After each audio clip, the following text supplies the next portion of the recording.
Good evening, Somers, and welcome to Somers Town Board regular meeting of Thursday, September 9th, 2021. If you would please stand and join me in the Pledge of Allegiance. Pledge allegiance to the flag of the United States of America and to the republic for which it stands, one nation, under God, indivisible, with liberty and justice for all. Thank you. You see it?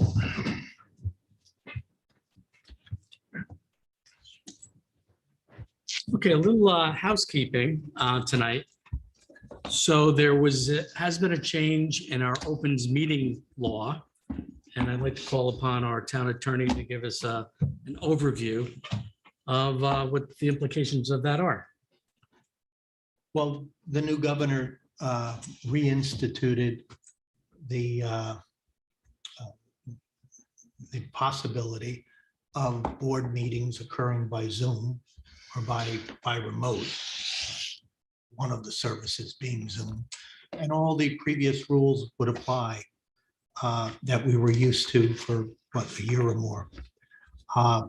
Also, the rules continue with respect to, even if there are in-person board meetings, consultants, applicants, or individual board members can choose to participate remotely. If an individual board member does that, in order for them to count towards the quorum or to be able to vote, they must be in a public space, and that public space must have been noticed before the meeting. How long before the meeting? That's unclear. I have not seen, have you seen a specific requirement? No, and we've had a couple boards Right. in the town of Somers who do not meet fully in person. And we try to notice that as soon as possible. But I mean, that's why I'm like, please don't put a time frame on it. So that will be noticed in the newspapers. No, it No. gets On the board? email blast, Yeah. an email blast, it gets sent out on their agendas. And I post it on my Right. bulletin board. Okay, Yeah, there's no requirement that it be in the newspaper, okay. as far as we know. That's not a particularly new requirement. That's always been in the law for a long time now, that a board member could come in remotely but has to be in a public space. Now, they may change that requirement going forward, but it still is there. Well, when you say in a public space, how does that define? If you're in a hotel, if you're on vacation, you have to be in the lobby. Oh, You can't be in your hotel. oh, You have to be with somebody. If somebody by could chance hear somebody from you. Somers is in the same hotel, they Yeah, should be able to join. Exactly. You can't be in your living room. Yeah, the prior executive order, You can be in the town library. Got it. the prior executive order removed opens meeting law and allowed us to be in our homes.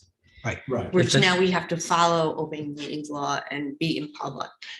Individually, but if the board was determined that your meeting is going to be by Zoom only, and you weren't going to be in person, then the Zoom rules apply, and you don't have to be in public spaces. You can all be in your individual homes.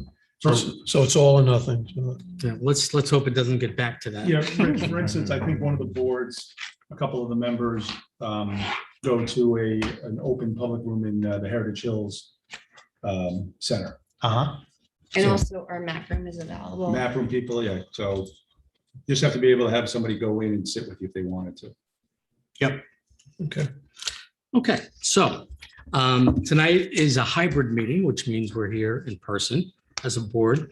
You can participate via Zoom or in public.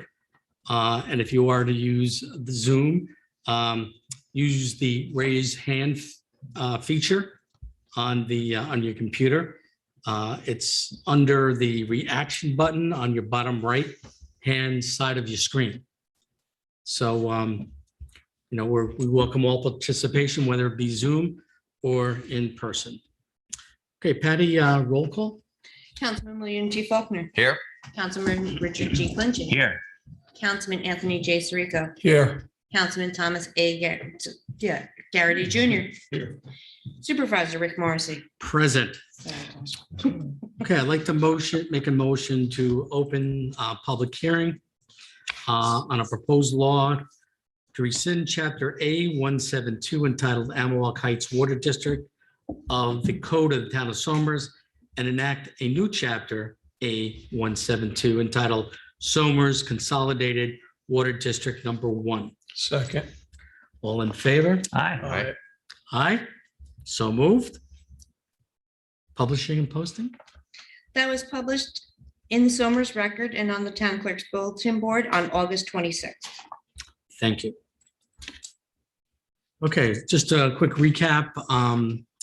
This was brought to us by our superintendent of water, where we have several small water districts, and he has gone through the process, and this is the final process of a public hearing on consolidating these districts into one consolidated Somers Water District Number 1. So if there's anyone here for public comment on this water district consolidation. Any of the board members have comments or issues, concerns, want to point out anything? Excited to get this done. Yeah, it's been a while. Roland, anything we should make No, note of? This is the final step in the consolidation. Adam has been through this, had a couple of suggestions that I made, so this version is acceptable to him. Okay, awesome. All right, at this point, seeing and hearing no one here for comment on the public hearing, the water consolidation, I'll make a motion to adjourn. Excuse me, motion to close the public hearing. Second. All in favor? And we have nothing online. No.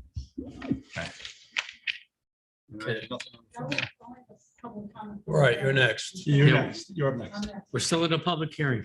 Yeah, no problem.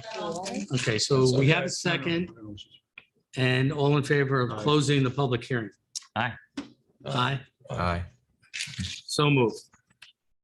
And make a further motion to adopt the formation of Somers Consolidated Water District Number 1. Second. All in favor? Aye. Aye. Aye, so moved. Adam will be very happy. Good for him. Okay, now we're coming towards our public comment section of our town board meeting. These are opportunities for the public to come up and address the board on any issues that are not currently on our agenda. And tonight we have via Zoom as well. Please, as a reminder, use the raise hand function feature, and we will get to you in due course. So I will make a motion to open public comment. Second. All in favor? Aye. Aye, so moved. And is there anyone here for public comment? To come up to the podium, identify yourself and your address. Do I need to lower the mic or? You can. You just- Yes, Just turn it pull it where your down. mouth is. There you go. Yeah, I'm just gonna. yeah, you can remove your mask Yeah. to address us. This is a short little speech, so it might look like it's a lot, but it's not. I Well- promise I rehearsed it many times and it's. all Don't right. worry. We'll be So, patient. hello, my name is Lisanne Castellano, and I have been a resident of Amawalk for the past 3 years. In 2019, I came before this board to discuss a dangerous situation on pulling out of my road, which is Woodcrest Terrace off of Mayapack Avenue. Woodcrest Terrace is on a blind corner. However, the danger is not so much the blind corner, as I indicated to you in the last time I was here. The true danger is the excessive speeding on Mayapack Avenue.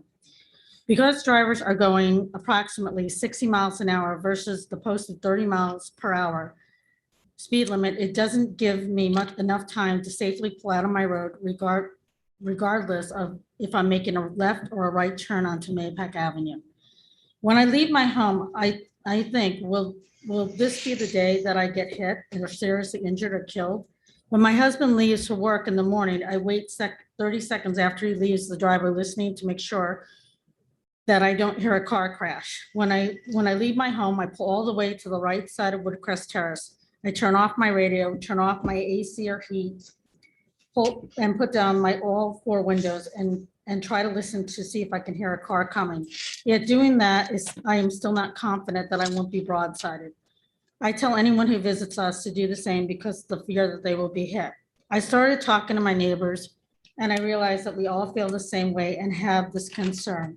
I felt that if I came before you again stating that this was my concern, that you would hear me, but as in 2019, you did very little to resolve this issue.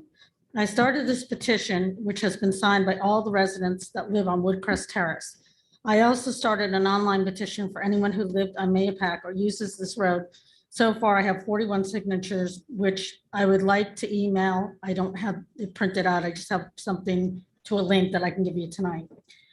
We, the residents of Woodcrest Terrace, are asking for the town to come up with a solution to resolve this issue and not putting a Band-Aid on it like you did when I came back in 2019. After I spoke to you in 2019, you did come to my home, agreed that it was an issue and you put up a blinking speed sign for a month and had a police officer sit on Mayapack for that month also. And that was the only thing that was done. If something is not done to correct this excessive speeding on Mayapack Avenue, then someone will be seriously injured or killed. It's just a matter of time. We, the residents of Woodcrest Terrace, are submitting our petition to the town to hear our concerns, and we ask that the town come up with a permanent solution to reduce and stop the excessive speeding on Mayapack Avenue. Thank you. Thank you. I would Thank like you. to submit the petition into. Yeah, if you can bring it over to the town clerk. And I want to thank you for coming in and sharing your concerns. And you could email the petition to the town clerk as well. Okay, thank you. My name is Steve.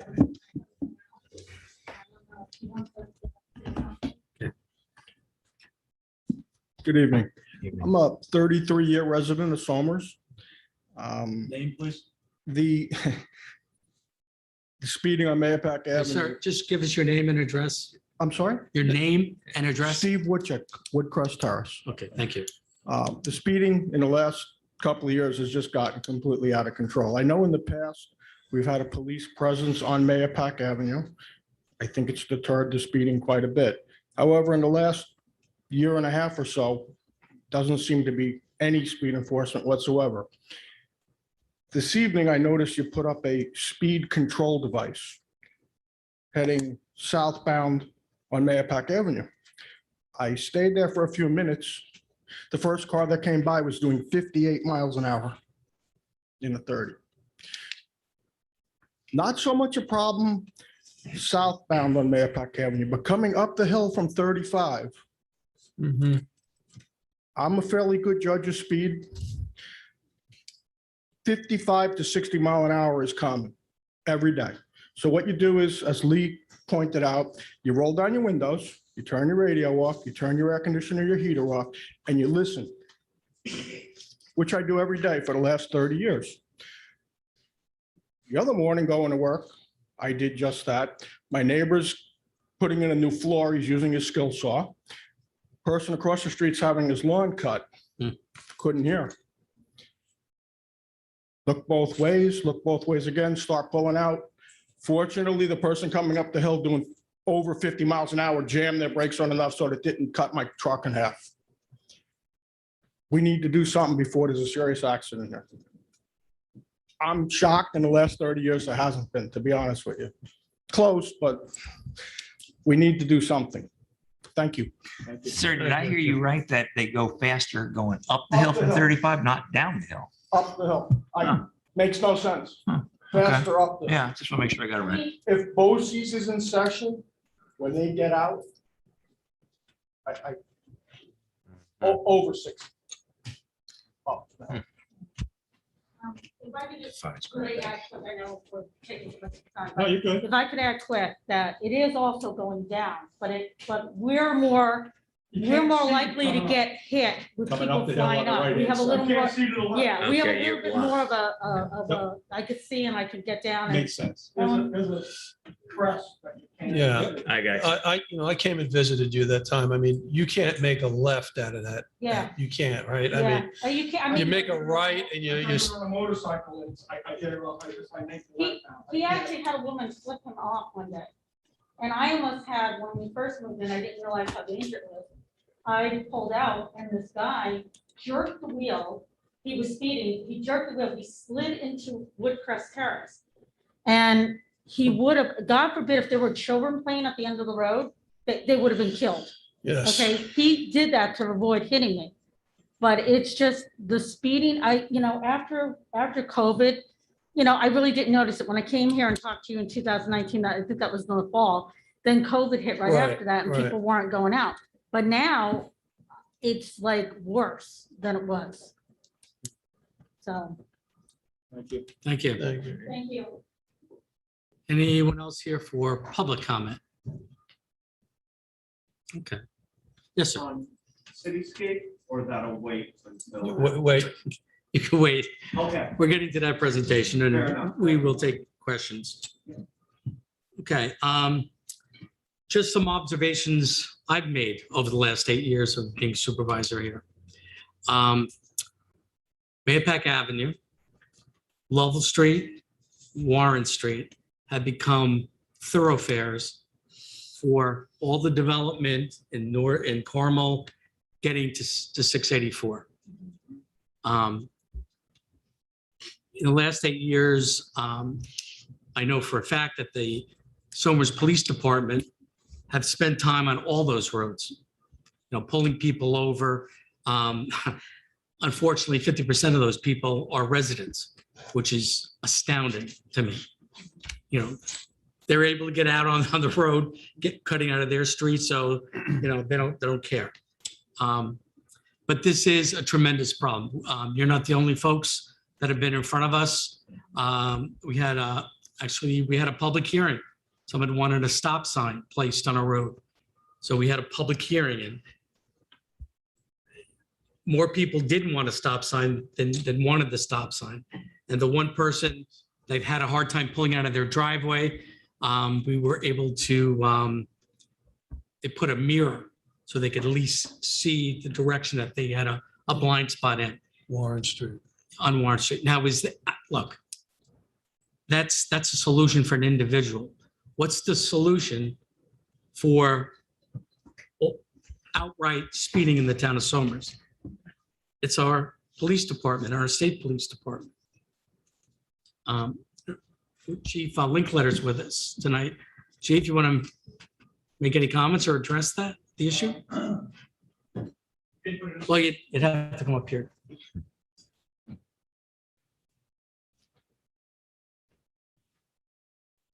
We did put a new speed sign up that we just got. We put it up the other day, and I put it on the southbound side, thinking that the traffic would be faster on the southbound side.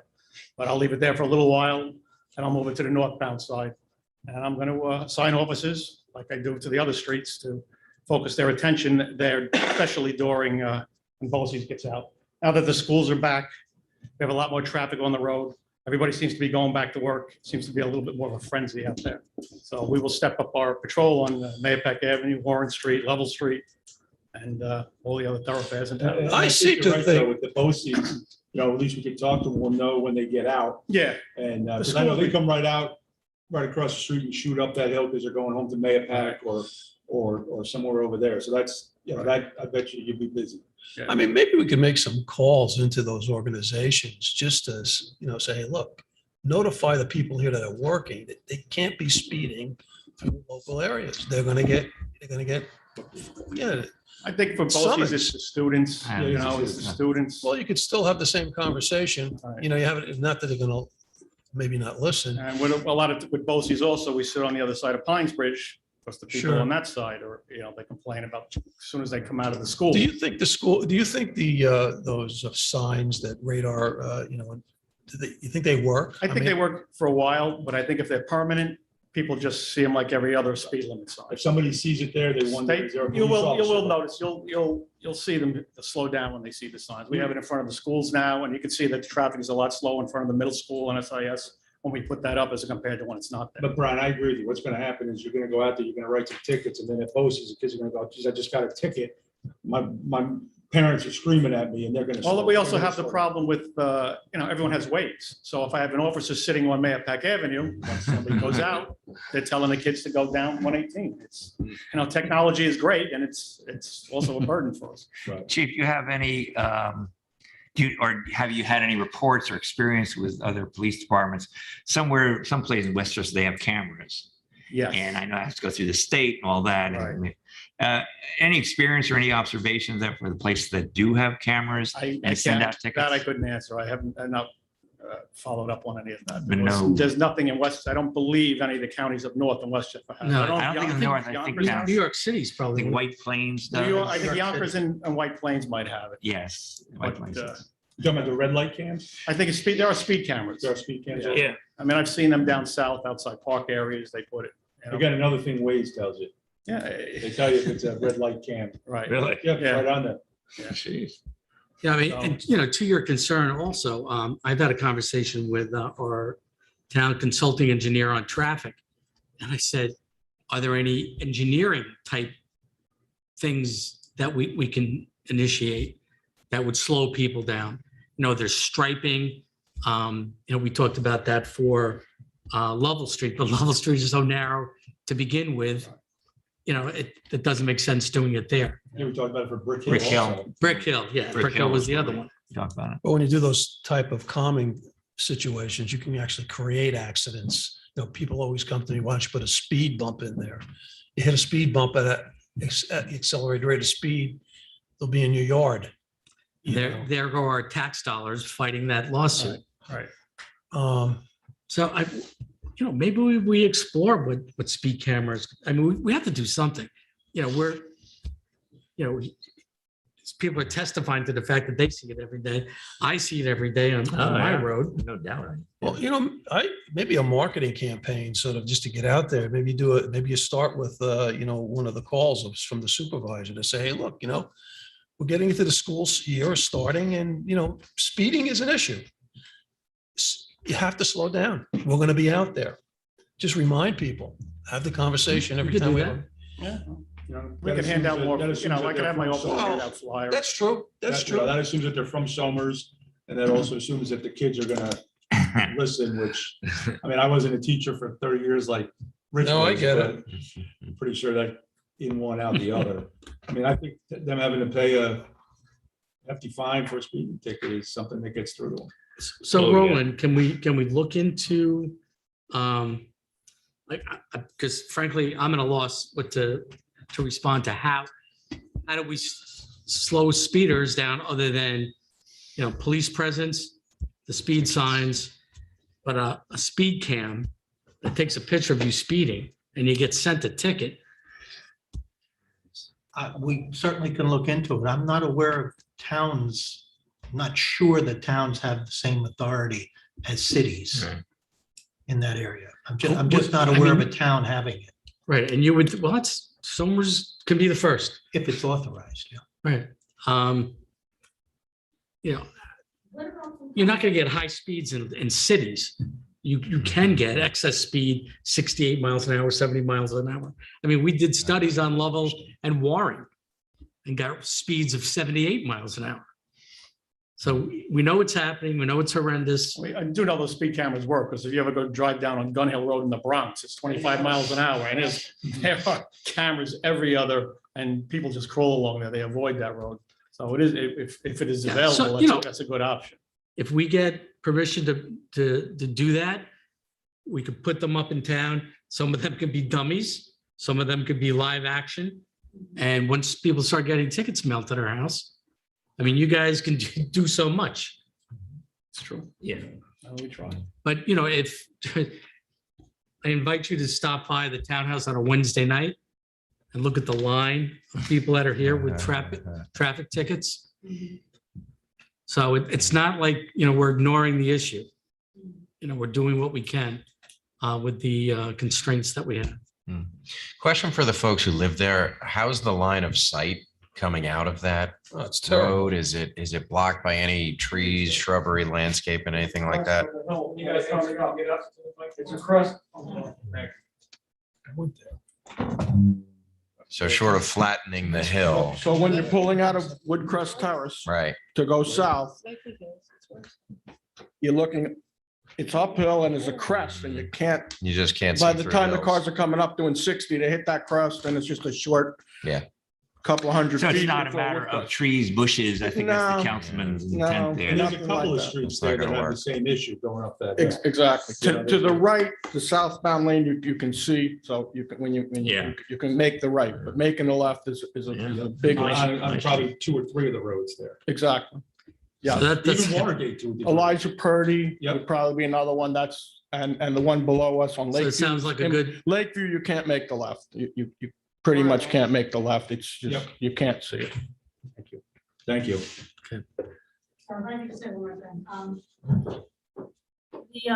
What about like a rumble strip or something like that? Not a speed bump, a rumble strip where they hit it and it kind of makes, when you're on the highway and you go off to the side and you kind of hit. Yeah, just to make them aware that they need to slow down. I don't know what the answer is, but That's another thing we'd have to look to see I if we're mean, allowed to do something like that. yeah, it's just, well, we could it's, do it on town roads if the Road. chief and the highway superintendent, I mean, these are the gentlemen we look towards Mhm, for Recommendations. public safety. mhm. So, yeah, maybe a Yeah. rumble strip on this northbound lane before that crest Mhm. Yeah, I mean, it's just, and a reminder sign, Yeah. Good it's, idea. yeah, it's kind of, well, that's actually, my husband came up with that one. It's But a good idea. it's, Yeah, credit. no, she's back there. But actually, yeah, it's just, and I always thought maybe it was just me. And then I started talking to my neighbors. And one after another is like, oh my God, it's crazy. I almost got hit the other day. And, we have elderly people that live on a road. And I worry about them because, they're hearing the reflexes are slower. We have families that have young children, mothers pulling out with children in the car. You've made your point. We Okay. we get it. Okay, We thank do you. get The it. rumble strip is a good thing to look into. That's, yeah. Yeah, well, I'll refer that out to the chief and our town engineer and the highway superintendent to look into that. That could be maybe a short term while we become the first town to have speed cameras. Thank you. Anybody else here for public comment? Okay, seeing, Thank you is very there much. anybody online? We do have somebody on Zoom, so. Okay, yeah. Oh, new technology. Here we go. Let's see how we can mess this up. Ask if there's anybody on Zoom that wants to make a comment. Okay, is there anyone on Zoom that would like to make a public comment at this time? Use your raise hand feature, which is under the reaction button on the lower right-hand side of your screen.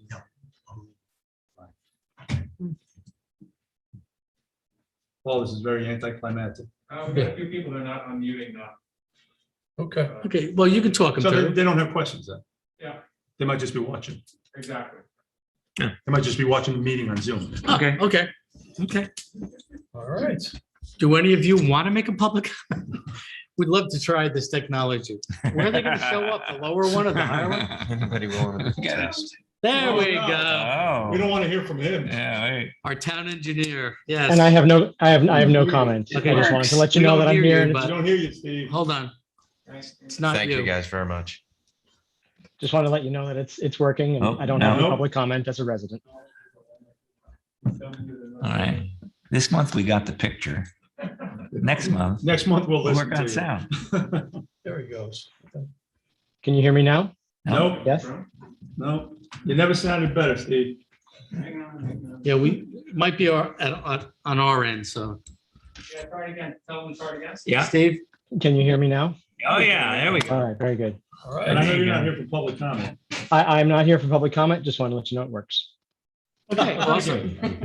Thank you. Well, at least we know. It works. I will make a final call then. Is there Thank you. anyone else here for public comment? Okay, seeing and hearing no one in the townhouse, nor on Zoom, I'll make a motion to close public comment. Worked. Second. Second. All in favor? Aye. Hi. Aye. Nothing on the phone. either. So moved. Nothing on the, okay, good. Okay, that was a good suggestion. I've heard about tabletop speed humps and things like that, But but that is because, you're less likely to hit it fast, go, whoa. But it could be a reminder to people, at each intersection to slow down. And yeah, Builds up water and ice though. I mean, right. There could be the gotta- thing You that, gotta ask the right. highway department. Highway department might say not a good idea. well, Plowing. We'll send it out. there's a technique with rumble strips that you can engineer them where they play a song. So we could have a rumble strip coming up, slow down. Now we're getting A lot of people back and forth over. Boy, that would make a headline. Like the record when they go. Okay, our next agenda item this evening is department reports. Patty? I have reports from the town clerk, building inspector, zoning board of appeals, plumbing, bureau of fire prevention, parks and recreation, planning and engineering, tax receiver, and director of finance. Thank you. Thank you. Okay, unfortunately, we're back to COVID updates. Currently in Westchester County, there are 2,428 active COVID cases with 200 new today. Now, that's out of 1 million people, okay, just to keep it in perspective. In Somers, as of today, we have 40 active out of 21,524 people, and only 2 new today. Hey, Rick? So that's down from about 62, right? Yes, 67. That Yeah, goes to the- my question. Are they still using like a 2-week drop off or is it a 10-day drop off? You know what they use when it drops off? Yeah, well, I know the isolation and things like that are down to 10 It days. is, okay. So yeah, I would say a 10-day, it drops off. But another statistic, and all this information, by the way, is available on our website. It's called the COVID dashboard. And here's just some statistics on vaccinations. 73% of Granite Springs have at least one vaccination shot. 72 Yorktown Heights, 72% of people living there. 77% who live in Katona, part of Somers. The rest of Somers is about 79%. 80% of Amawalk is vaccinated, and 99% of Baldwin Place residents are vaccinated against COVID. Really? And why would you think that? Muse 1, Muse 2s, and They Crossroads. probably offered them right there too. Yeah. Well, they're all of age, right? And for Well, they're Katona, all- you got Katona? Most of them are old. So when you take Uh, those percentages, Yeah, though, 77. 77, is that? are those eligible? In other words, anybody under Yes, 18 obviously is not vaccinated yet. those are of eligible 12 now, 12. yes, right. of eligible people. Of eligible. So anybody 12. So I would encourage anyone to go and access the town website under COVID news dashboard, and you can look at all these percentages and see how we're doing. Once again, we're holding our own. We had to reinstitute mask wearing in the townhouse for the public coming in. And if you're dealing with a town employee, they will be wearing a mask when they interface with you. But those vaccinated, as we are here on the board, we're not required to wear masks, nor other town employees who are vaccinated. If a town employee is not vaccinated, they are asked to wear a mask. And Mr. Supervisor, I will say, in my travel, I visit a lot of different government buildings, and for the most part, they have reinstituted the same things. Mhm. Having people come from the outside, having to wear masks and all that, and that's all over, the area that I cover. Sure, New York State, every school, everything inside in a school, every sport, every classroom, every Well, visitor. look, it's hopefully these precautions Yeah, will lead to, absolutely. us beating this thing. Oh, 100% behind it, yes. So our numbers are on the downward trend. Let's hope they continue. Okay. Okay, so as you know, over the last, I'm gonna say 3 to 4 months, I've been going through and talking about Anthony and I on wireless information and our relationship with Cityscape. Tonight, we have Susan with us, Rehoboth from Cityscape, who will give us a presentation, and you'll hear exactly what Cityscape has done for us and is doing. Thank you very much, Supervisor and Councilman, for having me up tonight. I appreciate it.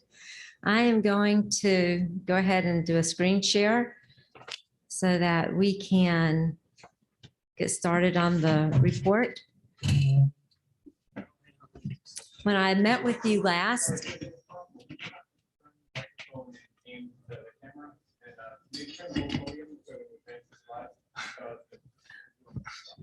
Like this? Okay, sure. And like so?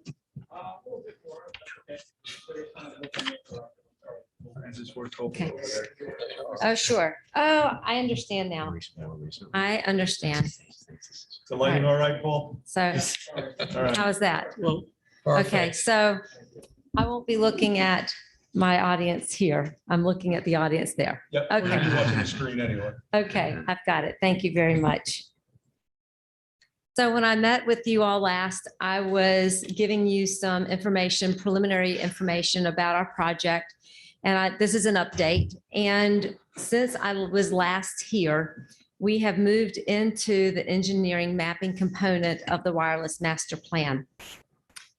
And just to give you a brief overview, this project is concerning wireless telecommunications. It is not about broadband installation. So when I talk about wireless communications, it's specifically about your handset that you may have used for first generation, second, third, fourth generation, soon to be fifth. And as we move into the presentation, we'll be looking at the impact that the antennas have on the propagation to make these devices work. So all of these devices require elevated antenna that are mounted above the tree line. They're mounted above rooftops and above terrain in order to have a clear enough signal to have a robust network for these devices to work. I want to share with you some quick facts to take into consideration that are provided by the wireless industry, that 49% of US households have cut the cord and have moved more to wireless handsets. 45 million Americans use their mobile phones as their primary internet access. 80% of an estimated 240 million 911 calls were made from wireless devices. And about 2.4 students are using their devices. And as we move into the next Is phase of that 5G. 2.4 million? Is that what that? Is that the mission? It says What's the 2.4 million. Million, I'm sorry, I have a Million, typo. okay. Thank you, million. No Yes, problem. thank you. You're the first one to point that out. Thank you. Million students are connected.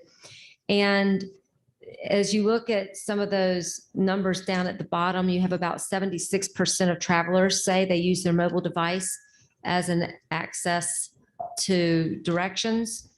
And the growing industry in health and fitness over the last 3 years is up by over 330%. So the way this works is you have traditional macro cells that have been installed primarily here in northern Westchester County. And they are the sites that you're most familiar with. They're the large panel antennas that are typically on towers. And those were great for first, second, third, and the launch of fourth generation wireless because they were providing coverage to the area. The problem that you're going to be running into nationwide, worldwide, is that as more and more people use their handsets for GPS, sending videos, accessing news stories, watching videos, listening to music, trying to access public safety, telehealth, education, work, that requires a lot of broadband. These initial macro cells are not intended to cover that amount of broadband usage. And so you're going to see the original coverage area start to shrink. And you have less coverage from those sites as that broadband is used. So the way you remedy that is one of two ways. You add more macro cells in more rural areas, and in areas with some densification, you'll start seeing small wireless facilities. And the small wireless facilities are a much smaller antenna. The elevation height is much lower because it's a smaller antenna, so that signal doesn't travel as far as the macro cells, and they have to be closer together. But they're intended to accommodate the data demand that's being put on the existing networks.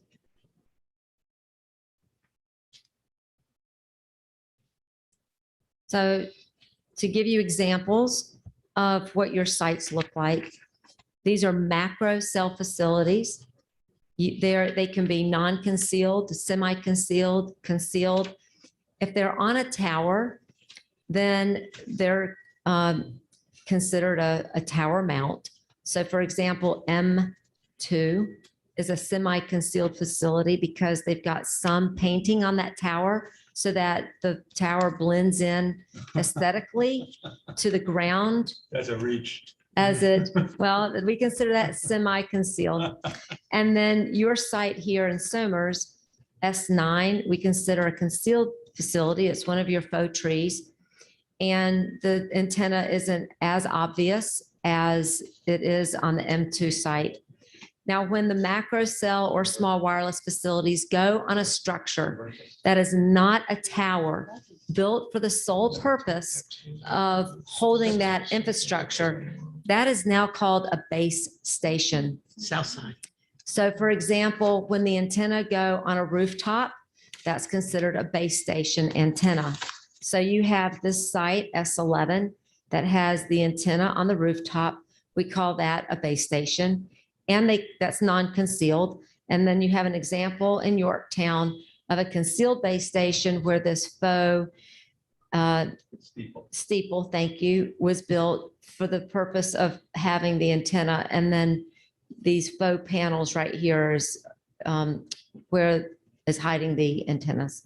Is that actually a church or just a fake steeple on a building? That is actually a religious institution. Oh, it is. So Yes, put it that on is. top. It is a religious institution. Now, I thought until this afternoon at around 3:15 that you had 2 small wireless facilities here in Somers. And I was very excited about that because when we were doing the assessments, we saw these antenna on your utility poles, and they are very characteristic of small wireless facilities being used by the wireless industry. And these antenna, I found out this afternoon from your building inspector, are not actually small wireless facilities for the personal wireless service providers. They're actually being used by the utility company for the future launch of the smart meters that they intend to launch in 2022. So I'm going to need to do some revisions to the maps because right now I'm showing them as small wireless, and they are small wireless. It's just that they're being used for another purpose besides the intent of this master plan. So I'm going to need to do some updates, but going forward, these are characteristic of what we see on utility poles for small wireless, and these are unconcealed.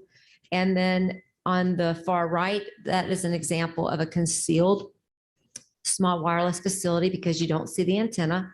They're beneath this faux dome, and the antenna equipment is surrounded by the shroud, and everything is all painted the same color, so it blends in a little bit more.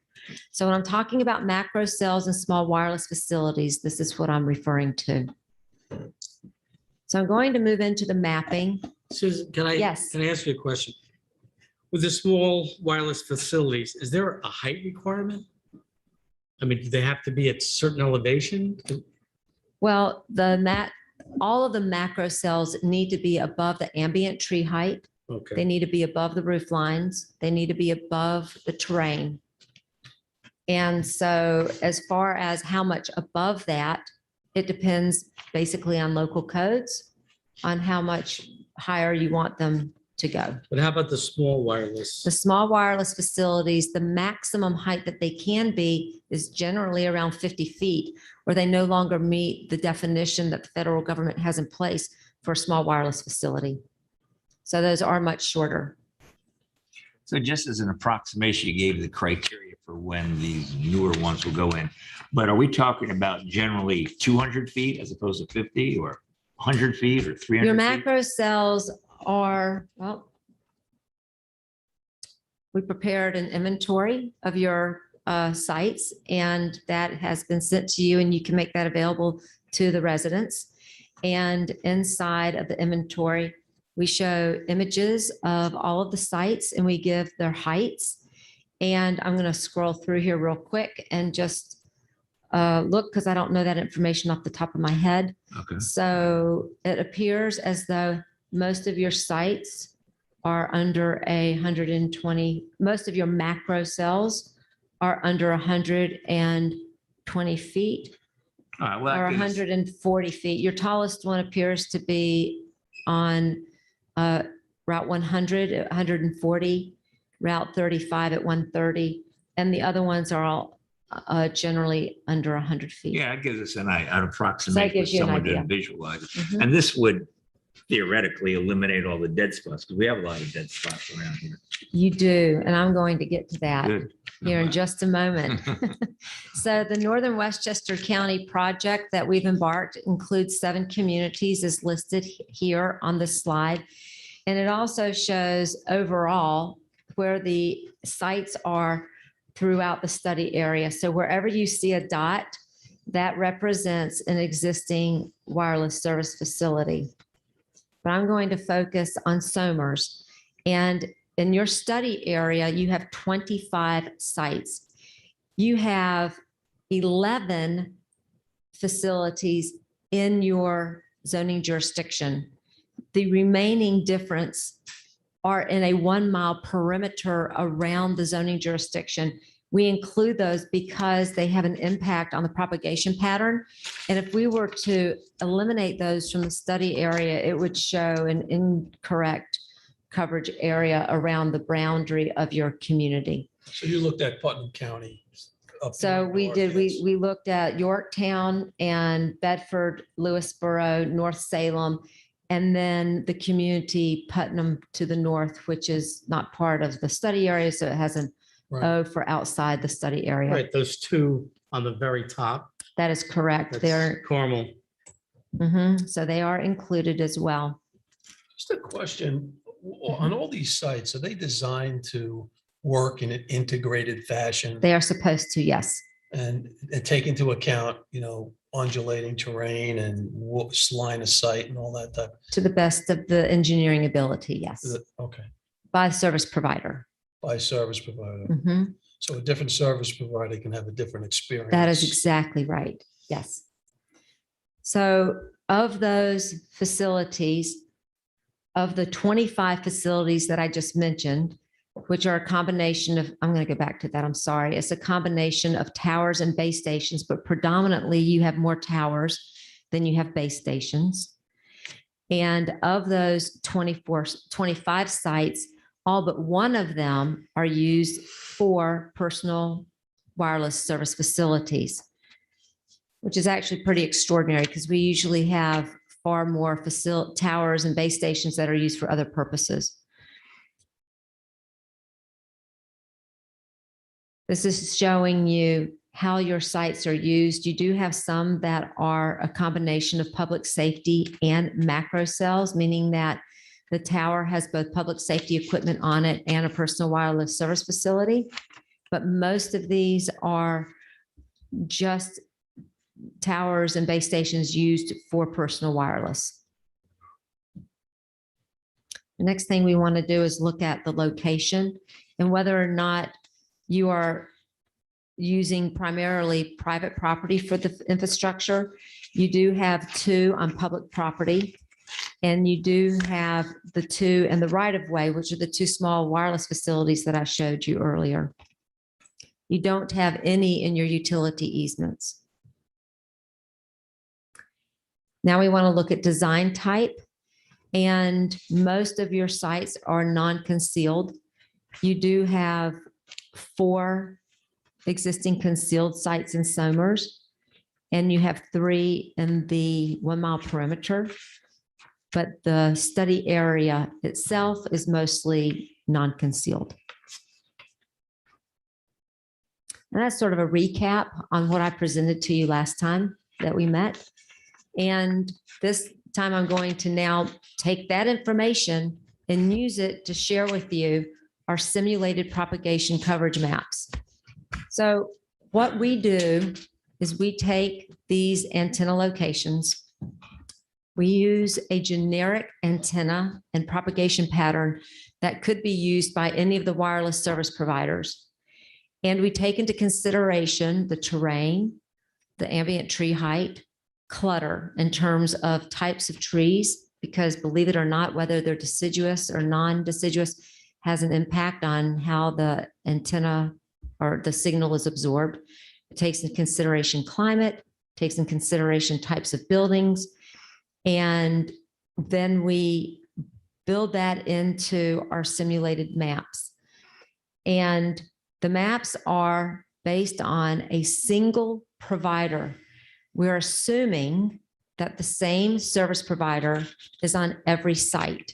We know that is not the case, but we assume that if they're not there now, that potentially they could be, because we know that most communities want to encourage co-location, which would mean that AT&T, Verizon, and T-Mobile would all be on the same facility rather than AT&T having their own site, Verizon having their own site.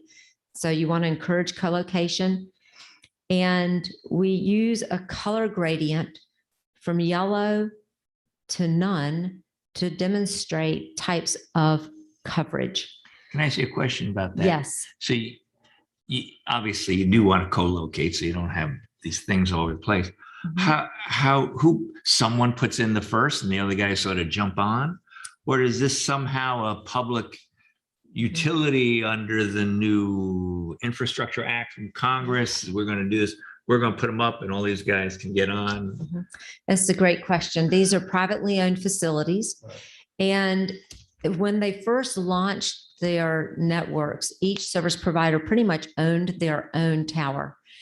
And they didn't want to share sites, but they ended up having to spend so much money in their real estate that they weren't able to deploy their networks. And so that gave birth to a new industry of vertical real estate tower owners.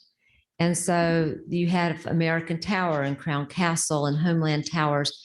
They are private companies that own the vertical real estate, and their goal is to lease as much space on it to the service providers. So that does promote co-location, and it is their business model to get the return on investment. So the more service providers they have on the tower, the more value that tower is to their baseline business plan.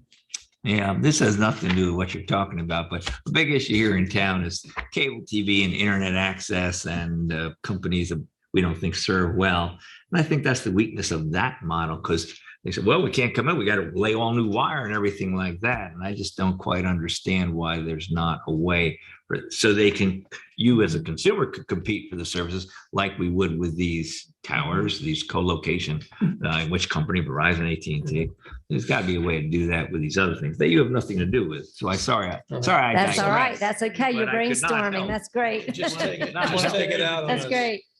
So we then show yellow on our maps demonstrates that you would have in-building coverage from one of the facilities where you see the yellow. If you see green on the map, then you would maybe not have indoor coverage, but you would have in-vehicle coverage. And where you see blue, you probably don't have in-building. Maybe you have some in-building, but primarily you would have only outdoor, meaning you'd need to go outside to make a call if you were trying to make one from inside of a building that has blue. And where there is no color, those are your major gaps.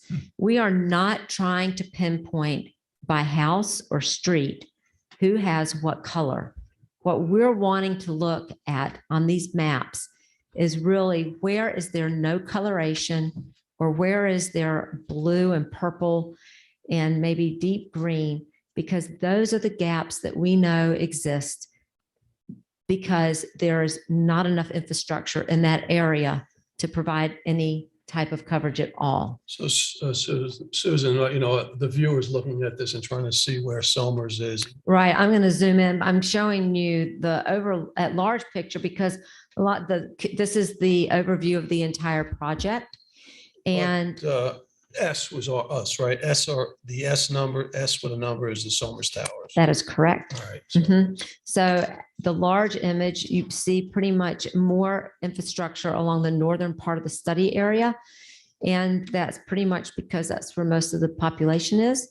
And then you see along most of the thoroughfares, major thoroughfares that traverse north to south, a little bit east to west, but mostly north-south, that have the infrastructure because of the in building or in vehicle that they're trying to cover. So now I want to focus on Somers and talk to you about what we have found here in your community. So here are the listings of the 24 personal wireless service facilities that we found.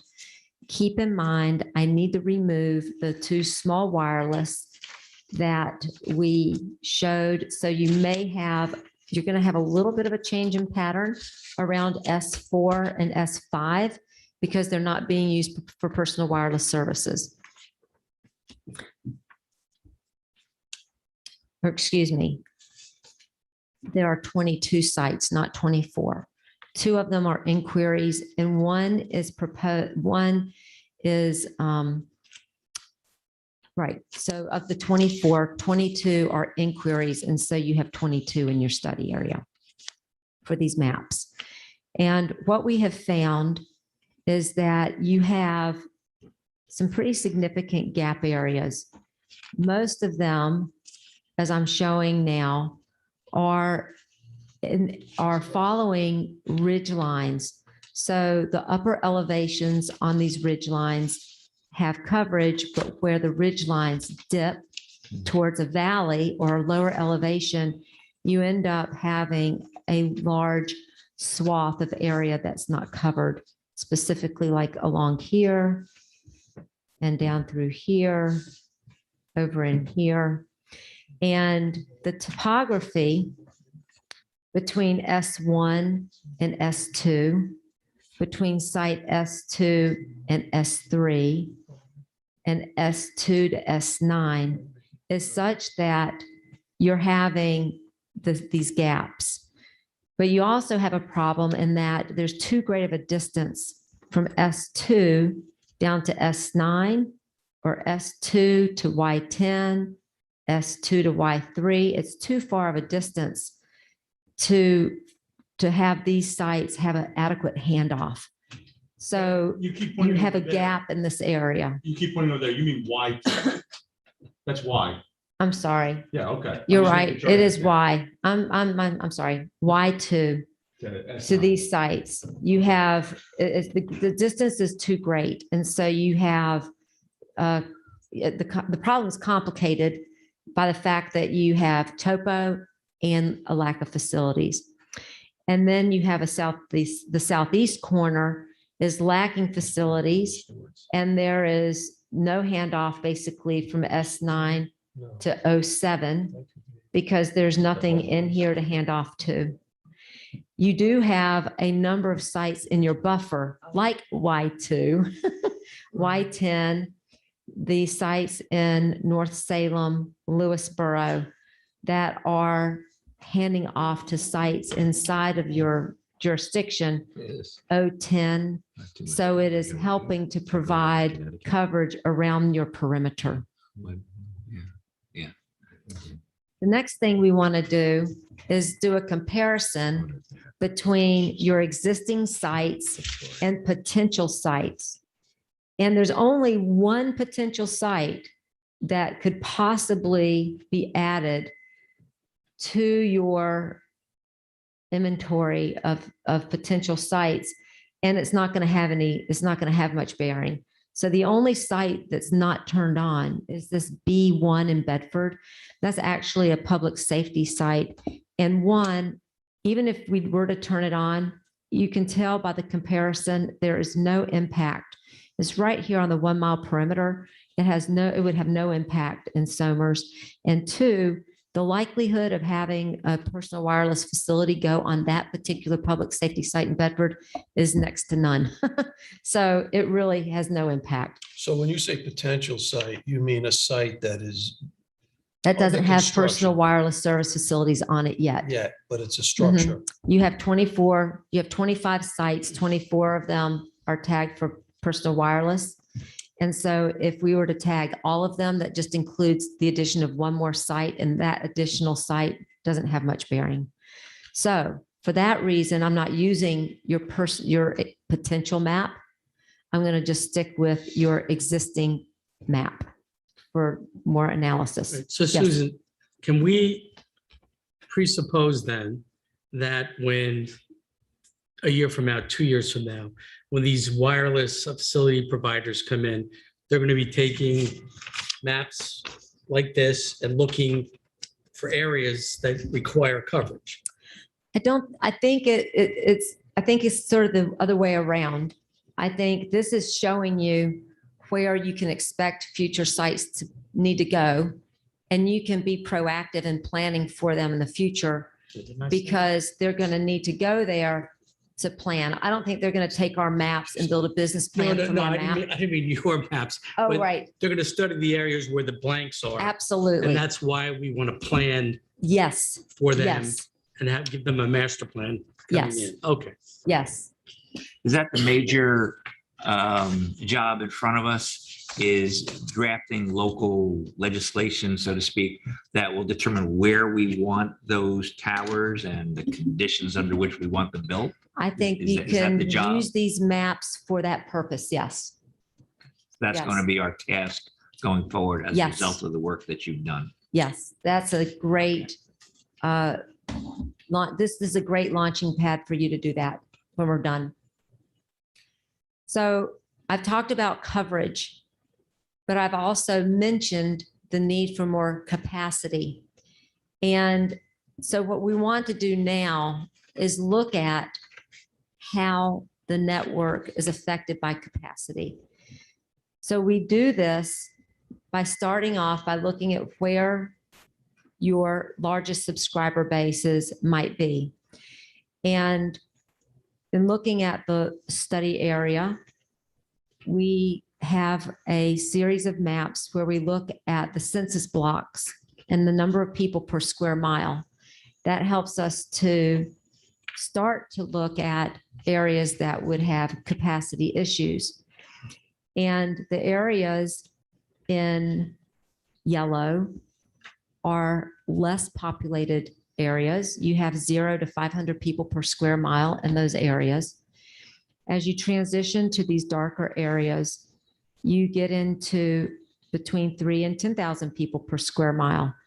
And we know that where you have more subscribers, you have a greater need for more facilities because the towers and the antenna can only handle so many people simultaneously using their devices. And we don't stop here. We also not only want to look at the number of people per square mile and where the densification is by population, but we also want to know how are these lands being used? Because sometimes if we just look at the people per square mile, we don't get the full understanding. So for example, excuse me, oops. Oh, I'm sorry. So in Somers, we took the information from the tax assessor's office and we mapped it out. And we find that Somers is largely residential. Over 7,000 parcels are used for residential. You also have a lot of vacant parcels. Now they could be parks, they could be agriculture. Those numbers are also included here actually. And one area in particular that I was real curious about was why you had this large populated area over in Yorktown. And then in Somers, you had this census block that was highly populated. And then in the middle, you have this area that is low density. That was very unusual to me. That's an agricultural. That's exactly right. And so that's why we look at this parcel map from the tax department, because as I've identified here, this is all this green, which is agriculture. So that helps us to understand why some of these patterns have developed the way they do. We take all of this information and we compare all of it together and we come up with a capacity map. And the capacity map is, we use different colors, and it simulates areas where we think you're going to have capacity problems, even if you already have existing infrastructure there. So for example, areas in green, we feel that based on the land use and the census data, that you probably have a pretty good ratio of sites per people per square mile and land use to where you don't have an immediate need for more infrastructure in that area. As we move to orange, we say that's an average where we think you're going to need some more sites eventually. Red, we think is a very poor ratio of the number of sites based on the number of people per square mile and the land use, so that even though you have a site here in S3, it underperforms the necessary requirements to have a robust network in this area, because there's just too many subscribers per square mile, or there's too much commercial activity, or there's too much land use activity that has concentrations of people coming into those areas to where the existing network can handle them adequately. Okay. And so over the next 10 years, we anticipate more sites being needed in the areas of red, and where there is no coloration, those are areas where we feel are definite gaps. And the only way you're going to get service in those areas, if you want service in those areas, is to have sites put in those gap areas. So when you talk about like well, could those sites be fortified to produce more coverage? No. No, so they're just, you have to add There's additional only sites. so much they can do. Only so much they can do. Mhm. Does this suppose that it's used basically for cell phones and other electronic things, and not for, I've read some articles that say, cable's outmoded because everything will be 5G. And so you won't even need a cable in your house for all the things you do now. So, but that would of course increase exponentially the Right. amount of data. So this is, The capacity would be tremendous. this study is specifically for your handheld wireless phone that you use. This is not about having a router in your house for wireless broadband or cable broadband. Now, your phones do have capacities for wireless broadband, and that's the capacity issue. So the more you use your phone for accessing news stories, watching sporting events, watching movies, listening to music, watching YouTube videos, recreational games, using it for work, for schoolwork, where you use your phone to have documents. That's the type of wireless broadband that puts a lot of strain on these existing networks to where it shrinks the coverage area that you do have. And we're showing in red that you'll need more sites. That's what all the kids do now. I mean, mine too. I know they're always streaming and everything on their phones.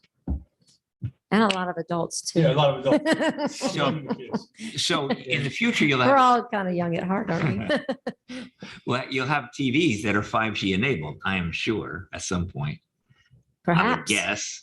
Mhm. And so would that mean if we were going to prepare for that to serve the people of Somers, we would have to build in that capacity in our maps here? Or would these maps be able to handle that with all reasonable expectation? You're asking, okay, so that's kind of I'm going to try and answer that as simply as I can. If you're going to try and add more capacity opportunity for the future, if your existing tower sites do not have fiber cable to them and you wanted to get some more capacity added to your existing network, you could potentially work with the industry to help them to have more fiber. I don't know how many of them actually have fiber to the sites. So that was not part of our scope. Our scope for this project is to identify your gaps. Yeah. And our scope in this project is to help you develop some tools to how you might want to fill in those gaps. Remember, Cityscape, we are not a tower owner. We are not a tower builder. We don't provide a wireless service. We only work with local government to help you solve gaps in your analysis and to provide third-party information so you can take this information and be proactive in how to plan in the future. In the other municipalities with whom you've worked, with which you've worked, have any done that? Say, oh, you know, we got to build in, let's make sure fiber cable goes into that because that'll help our people 10 years from now. And that's what we want to be forward looking and not just keep reacting to things. We do have clients that have taken this plan and done RFPs to have towers built in certain areas. They have looked to compare their coverage gaps from these maps to their public safety maps to see if there's any synergies where public safety is also having a gap and where if a public safety site got built there, it could accommodate both public safety and personal wireless. And then there's synergy and they work together on getting a site built. There's lots of solutions that communities have used once they've gotten these maps. So, And I mean, any of them use that cable you're talking about, fiber optic cables to, Mhm. okay. Well, most of So your it's public possible. safety sites have fiber optic to them. And so that's there. And then they put in enough capacity in that trunk to accommodate a different strands so that service providers have it there for their equipment. so let me just a thought. I mean, putting up a tower is always an effort, right? You get the public doesn't want a tower in their backyard. We don't allow towers on, recreational property, right? The state. The state won't let us do that without, but there are workarounds maybe. Not yet, no. Not yet. Workaround did not work around. So, but the point is that if that's one of the, if there's a piece of property there that I might own as a town and maybe the least path of resistance, and it's in that, area that needs capacity, that's something that maybe you could try to work Yes. the plan. And there But are some, you have to overcome- If you have general purpose land that the town Right. owns, that can be used for a tower. Right. For an Not antenna, dedicated park. but not dedicated park. What about the same thing with the county park? Same thing with the county park. I know we talked years ago about putting one over at Lazen. It was a perfect spot, make it a big Yeah, American no. flag. And they So- talked for years about putting one up in Mountain Lakes in North Salem, but it just doesn't work. So I talked to one of the cable providers, one of the company guys, and they kind of think that they can work around that, but. Go ahead, sorry. No, go ahead.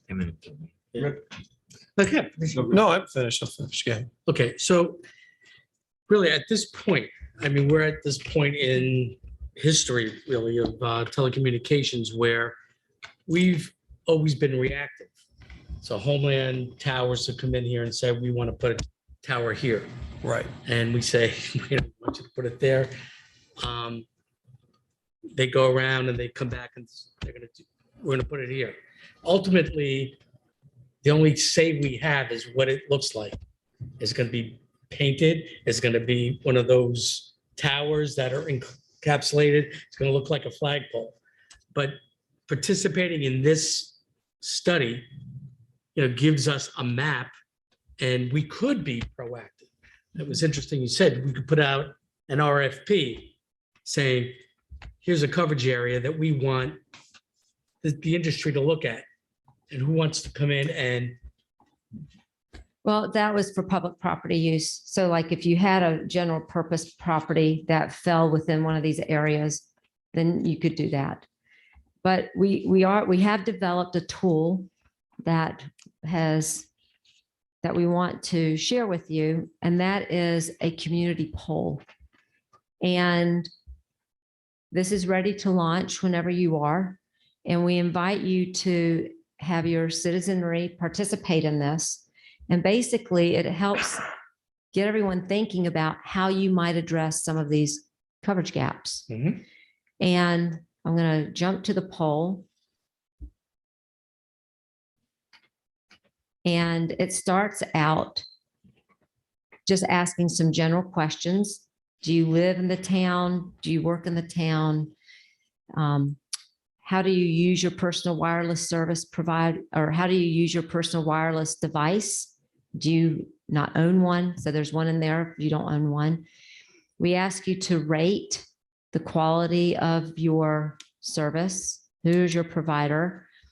And we ask just some general questions. We're not supposed to be seeing this on the screen right now, are we? Oh, you are? Okay. Oh, you don't see it? No. Okay. Maybe we could do is temporarily stop your screen share and then open the browser. Sure. Okay, there we go. And thank you for pointing that out. Let's see. Oops. All right, hold on. I think I lost my, okay, there's the Zoom. All right. Share screen. There we go. Thank you very much for pointing that out. All right, here we go. Here's the poll. And all right, now I'll show you. So there's just some general information about who's answering the poll. Where do you live? How do you use your device? Who is your service provider? How many devices do you have? What is your coverage, basically by bars? And then we get into what is most important to you. Is it connectivity? Is it aesthetics? Is it both? And what types of facilities do you like? Would you go with taller facilities for more co-location? Do you want to keep them shorter? Which types of facilities do you prefer? Of the macro cells that are not concealed, the types of facilities that are concealed, the base stations and base station options, small wireless facilities. And then we ask people to include their email address so that we can have some sort of transparency, but none of the email addresses will be used for any sort of mailings or marketing. It's just strictly for transparency. They have an option to include their address, and they have an option here to add any comments or suggestions. See, I think the address would be interesting, only since it would be interesting to see if the people who live within a current area that don't have great coverage, Yeah. obviously they'll respond differently than somebody who's got great coverage. Mhm. I can make that a requirement on yours if you want. It's up to you. So before we Well- launch it, I can make some changes. We were having this conversation. You're going to accept incomplete information? Yes. So somebody can fill it out and not put the address in, Yeah. and then we'll accept the. I mean, I take the optional out because then maybe it'll Yeah. help them fill it out. And even, but still accept it if it doesn't get filled out. Mhm, But I just think it'll be interesting to see because somebody could have great coverage and they're gonna say, I don't want anything. mhm, Somebody's got bad coverage, they're gonna say, I don't care what it looks like, I want. mhm. And then I just would like to encourage everyone to use the honor system. We don't have a way to limit one person from filling out 4 or 5 different ones if they have 4 or 5 different email addresses. I just ask everyone to please be on their honor system, because it really is to help your community understand what, how to problem solve. Mhm. And so then you can take the information that comes from the poll and you can use that to have further discussions on whether or not you need to make changes in your current code or what people might be willing to support in some of these gap areas. So Susan, you were explaining to me that you've done this in Yorktown, you've done, and they've gotten a good amount of turnout. How did they promote it? Did they put it on their website? What did they do to sort of get? Sure. people So to- to my knowledge, that those communities put links on their websites to this presentation and to the poll and to the catalog.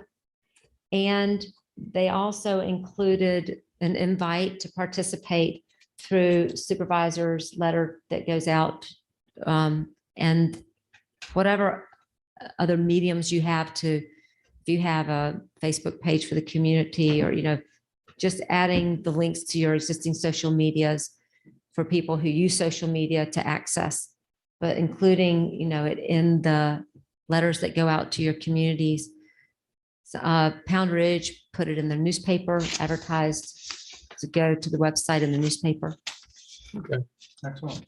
We can ask all our employees and families here and committees to essentially do it as well, right? Yeah. Okay.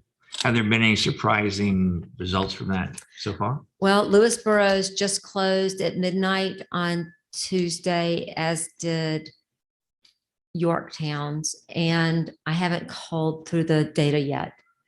And the Pound Ridge and Mount Kisco's are still, Pound Ridge is still open. Mount Kisco's getting ready to launch theirs. Nothing yet. Okay, good. Great. That's very So- interesting. Good. And I think there's a gentleman here who Yep. has some Yeah. questions. Yes. I'll go up there. Yep, Yeah. you have to go up there. Okay. Thank you for your patience.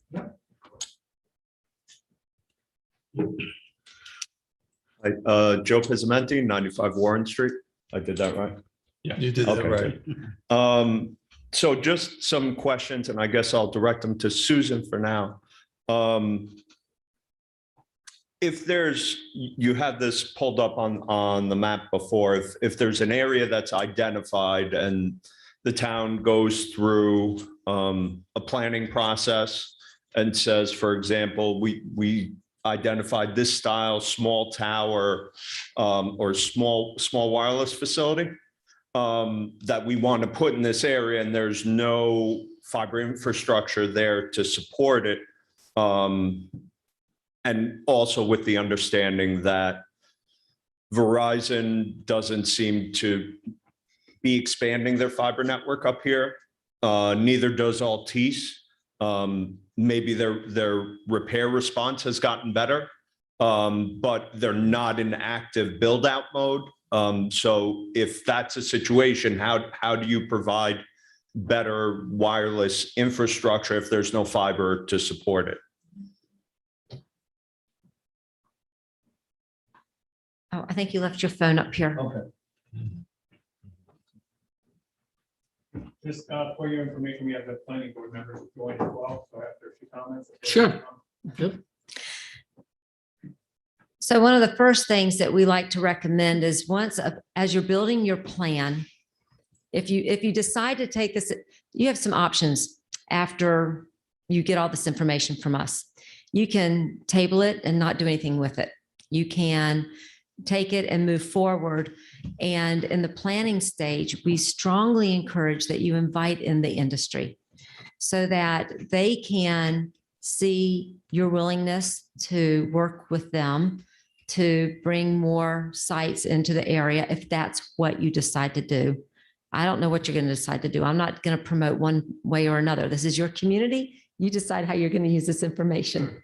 But should you decide that you want to do something like that, the best way is to bring the industry in, let them be involved, let them hear your concerns, let them know you're willing to work with them, and ask them, how can we work together to make this happen?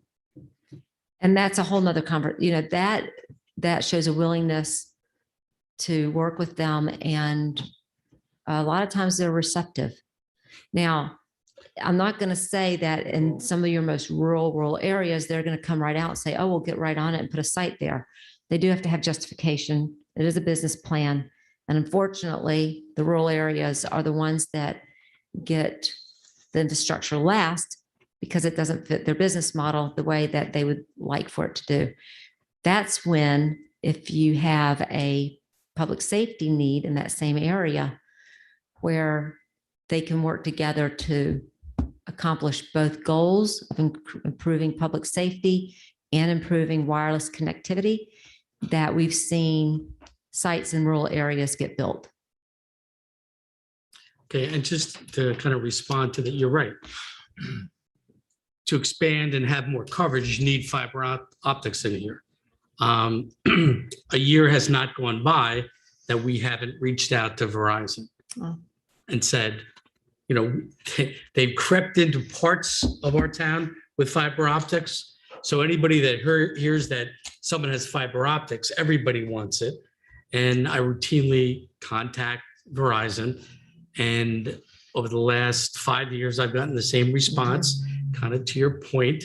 It's not economically feasible at this time because we are building out the 5 boroughs of Manhattan.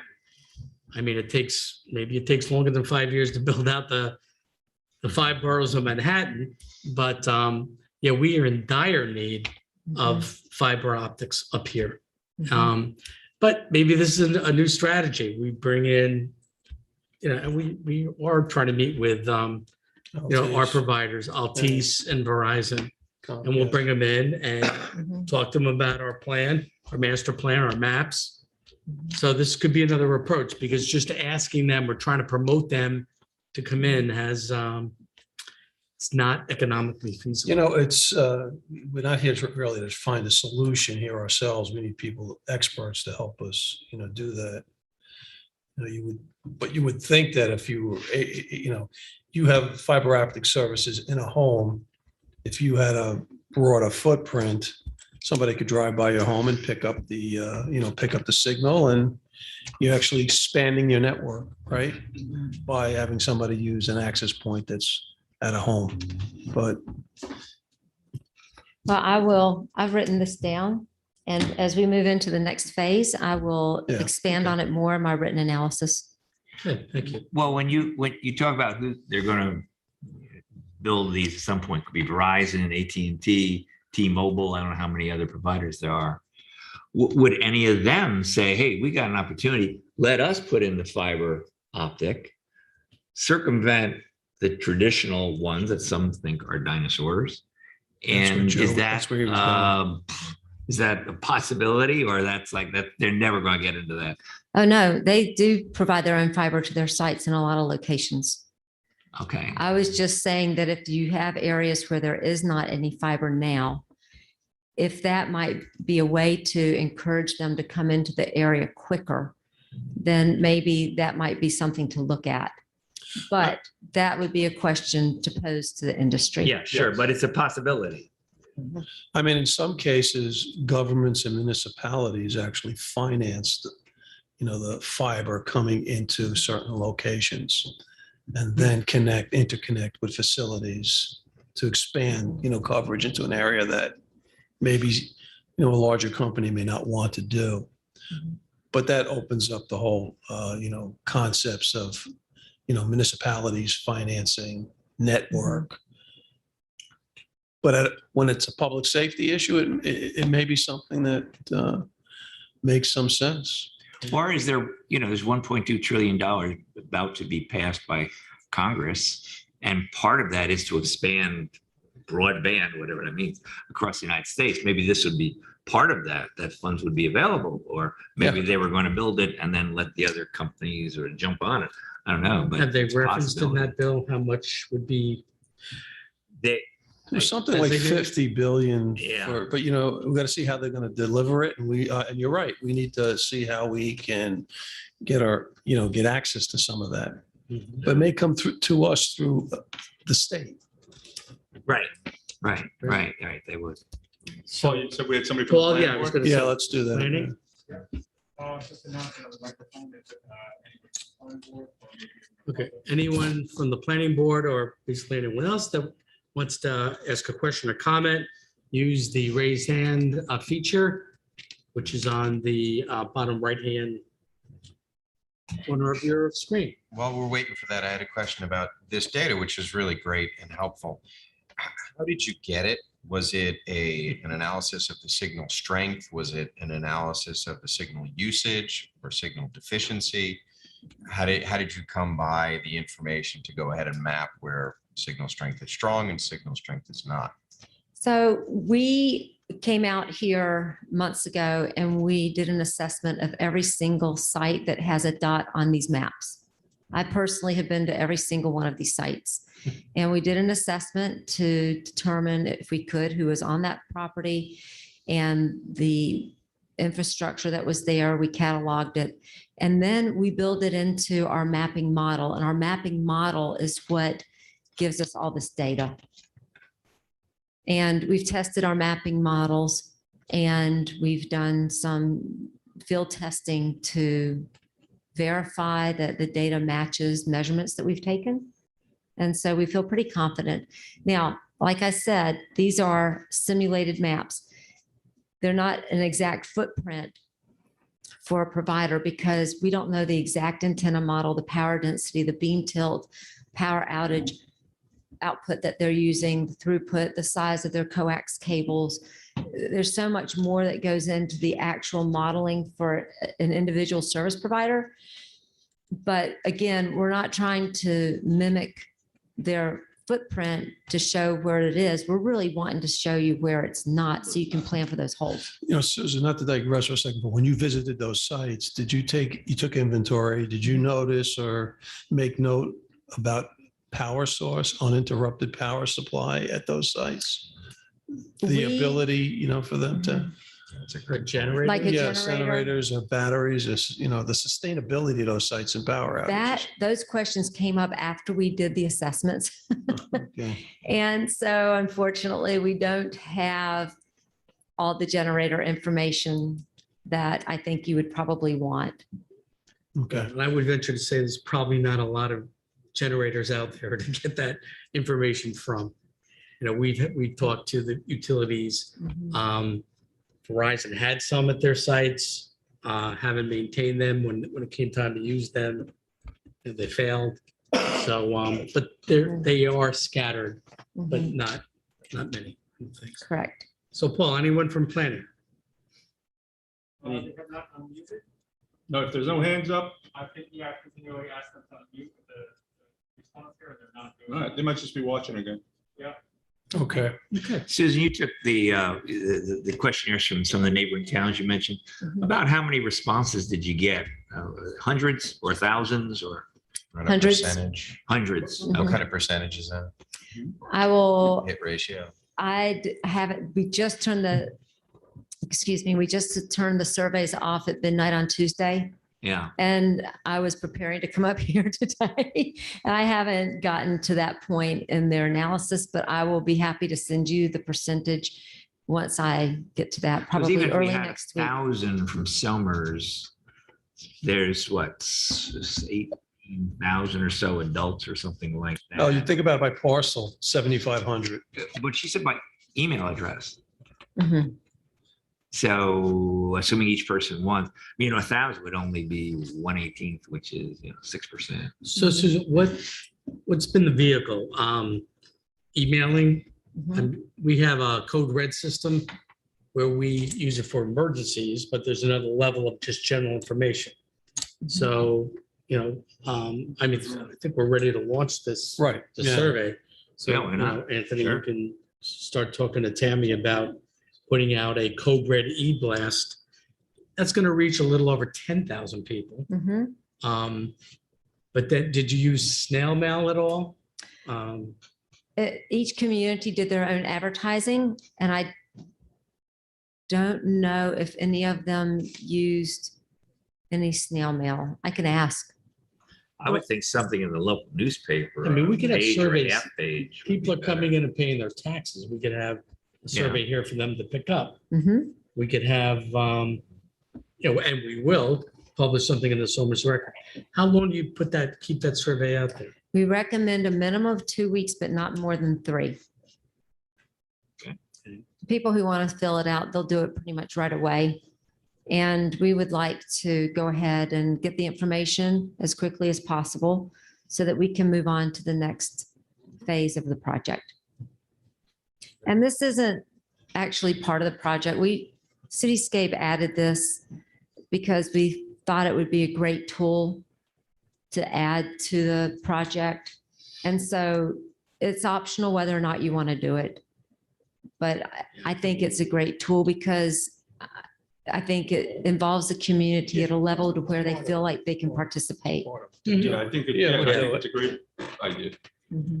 Okay, well, I want to thank you, Susan, for. Oh, I think you have somebody Yeah, hold online. on a second. We got one person up here. Oh. Right? Jack from the planning board, this document, wants to unmute the comment. Jack, unmute. You're on, yeah, there you go. I'm off. You're off now. Yep, you can hear you. Yeah, I think all in all, it was a good report. The only real question I have is what we can do retrospectively to come up with those generator applications that are on existing towers. I think we need to add that.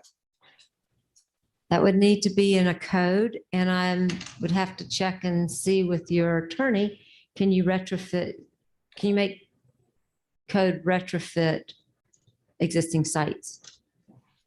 When they come up for renewal, because they do come up for renewal permits, if we had it in our code, I think it could be a requirement. Right, because I believe our neighboring communities, North Salem, they're interested in making sure that Yeah. those things are energized. And then you can amend your code to require the generators on new sites. Right, but planning board actually approved 2 of those sites for renewal yesterday. So I don't know if we could go back and do anything to change that. We already renewed them. No, So, we already renewed them, so we'd have to wait till next time. but how long, the renewals? I think they're 5 years. Or either 5 or 7. Well, in 5 years, we should be in a pretty good place as far as for code. So we're gonna get a master plan Mhm. for Somers, Thanks, Jack. where we've engaged a law firm that's gonna help us with our code. Yeah, and you have to make sure that as you engage the cone law group, that they interface with your plan. Because for instance, this amendment you want to include for the generator requirement, Yes. that's the legislation that could be in, so that it's just one public hearing and not separate public hearings. And that's within the bounds of what we can require from these guys. It's not an FCC versus local municipality thing. No, it's a public safety, and you have the right to. Public safety, impose okay. that requirement.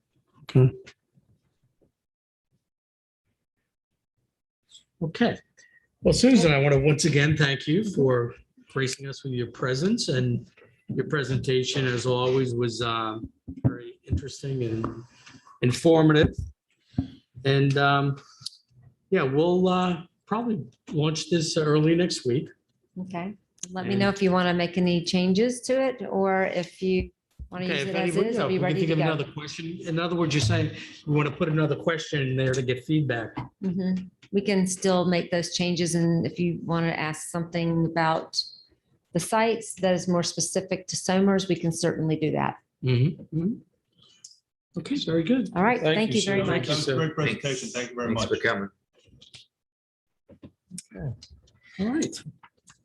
So next agenda item is a continuation of our double utility pole legislation. I will recuse myself once again. Okay. So just kind of a little current events situation. This week, I think it was day before yesterday, Chief, we had wires, cable, Verizon wires got caught up in a garbage truck. Those wires were once attached to a pole. But how they found themselves in a way that a garbage truck got entangled in them, but they did. It closed the road for about 12 hours. 8 hours. 8 hours. That's a major thoroughfare through our town. Oh, that's what. So that's one of the impetus of these double poles. I mean, these poles are around town. Some are broken and tied to other poles. You know, and I heard you. We may not have jurisdiction over the right of way, but No, this requires some research, and I haven't had the opportunity Okay, to no, do I- it yet, but when the easements were given to have utilities in the public rights of way, the state and the town gave property rights to the utility companies. And those property rights, I doubt, although I don't know yet for sure, but I doubt said that there had to be co-location. I think that was done for economic reasons over time. But I think when the easements were given, each utility had the right to have their own poles, whether it was back then, NYNEX and NYSEG. There was no requirement, most likely, Mhm. that they had to join together and be on the same pole. So it worries me some that having given those property rights, that now you could be taking back what years ago was given and say, oh no, now you must co-locate onto the same pole at the earliest possible date. well, but that's not us. That is NYSEG. Once they put in their new poles, they're telling the utilities, we're done with what we have to do. You, if you want to remain with us on our pole, you have to move your wires up. Right, but And it's they the- mark them with an X and saying they're going to be taken down. But now well, I thought that the last on the pole took it down. I think that. So Doesn't it No, change I don't know that it's We that gave, true. we gave an I easement don't know. for NYSEG to put the pole up. Now, that relationship changed a bit when they allowed co-location. I don't know that you gave just to NYSEG the ability to put poles up. Well, who else was there at that point? Well, it would have been NYNEX for telephone. Oh, okay, NYNEX. So you had at least two. And now, of course, you have three because you've got Altice. Mhm. Yeah, and cable But I vision. don't know that I don't know that you can take back a property right through legislating a fine. Okay, so And that's the concern I have. I get you. And I want to find out why Newcastle never adopted Right. the what they found. I think you understand, at least my opinion, and hopefully the other board members here share the concern. I really do believe it's a public safety issue, that these things are allowed to remain for years without being rectified. There are Verizon and Cablevision wires that are no longer on the poles. They've come down either because of accidents or whatever. And it's not until my office gets involved that we continually hound them that they go out. This wire that got caught up in a garbage truck, I'm sure we made numerous calls to Verizon to come and address it. But with, the good news is NYSEG is here with their resiliency program. They're hardening the infrastructure. They put in these huge poles, and that's the good thing. The downside is the other cable networks that had been co-located on their pole, are being told, abandon the pole. You can come up and pay your fee to us on our new pole. So, well, maybe I'm just looking for a way to get that industry to get rid of those poles. Yep. So maybe it's not a local law. Maybe it's an agreement with NYSEG that they enforce the move over. And, I don't know if they can. I don't know if we need it's a public service commission ruling that needs to be made. That Possibly. within 60 days, they have to relocate. Mhm. And maybe you need to involve your state representatives in getting to someone at Right. the. But this is PSC. what you'll research for us. Well, I'm going to research law whether or not is. having a local law Right. is something you can enforce. whether a local court has the right to enforce this type of a code. Right. Right. And my concern. Is there any way for you to find out, hey, there's talk at the Public Service Commission or in Albany I don't about think this? I would be the one to Anyone do has that. I any- think your state representatives could do that for you. You know, but, you know, Talk to Peter. Okay. NICEAG, you know, is hard in the network. I mean, you have a relationship with Carl Taylor. I mean, if you write him a note and say, what's your intention with these 2 polls? You know, is it part of No, your they're- program? If they say no, No, we've had the conversation and Well- their response is, we Yeah. notice the other utilities Right. once we're done with our work. Once we've taken our wires off, put them on the higher poles and done what we had to do, like the ones along 100 here. NICEAG is done with them. They've noticed Verizon and Cablevision, hey, move your wires up. and that's an open-end notice, or is it Yeah, a 90-day notice, or is it a? I don't know. I've been looking at double poles in some places No, for I years. understand. I just don't. I don't think it's a nice issue. I think it's the other two. who No, just it is don't the other two. Move it. That's what, so Move no, it, move it. I'm just Go. coming up with justification for some kind of a code. There's a common sense justification here. Yes. Whether there's a Public- legal justification, But that's how what we're about, gonna how find out. about, how about could it be considered a nuisance? You know, or a public safety nuisance? I mean, that kind of About supersedes an ugly easements and. nuisance. That's not about ugliness even. It is ugly. Well, if you were waiting to get through I mean, that- 118 yesterday. in the day addition before to being that- That Public just goes safety, back it's to the ugly. issue of they have property rights. And But those poles were allowed to be put in your right of way many years ago. okay, well, all right, so that All of would, a sudden, it's a nuisance. I don't think you can make no, that. claim. maybe not the poles that are intact. Maybe that code doesn't apply to those, but the ones that are cracked and tied to another pole. Yeah, that's a deficiency. That could possibly be a nuisance. Maybe, you could have someone take pictures for you of these We have situations them. and Public send service. them to the Public Service Commission and copy the representative at NICEAG and Verizon and Altice, who I think inherited the rights of Cablevision, and put them on notice and let PSC.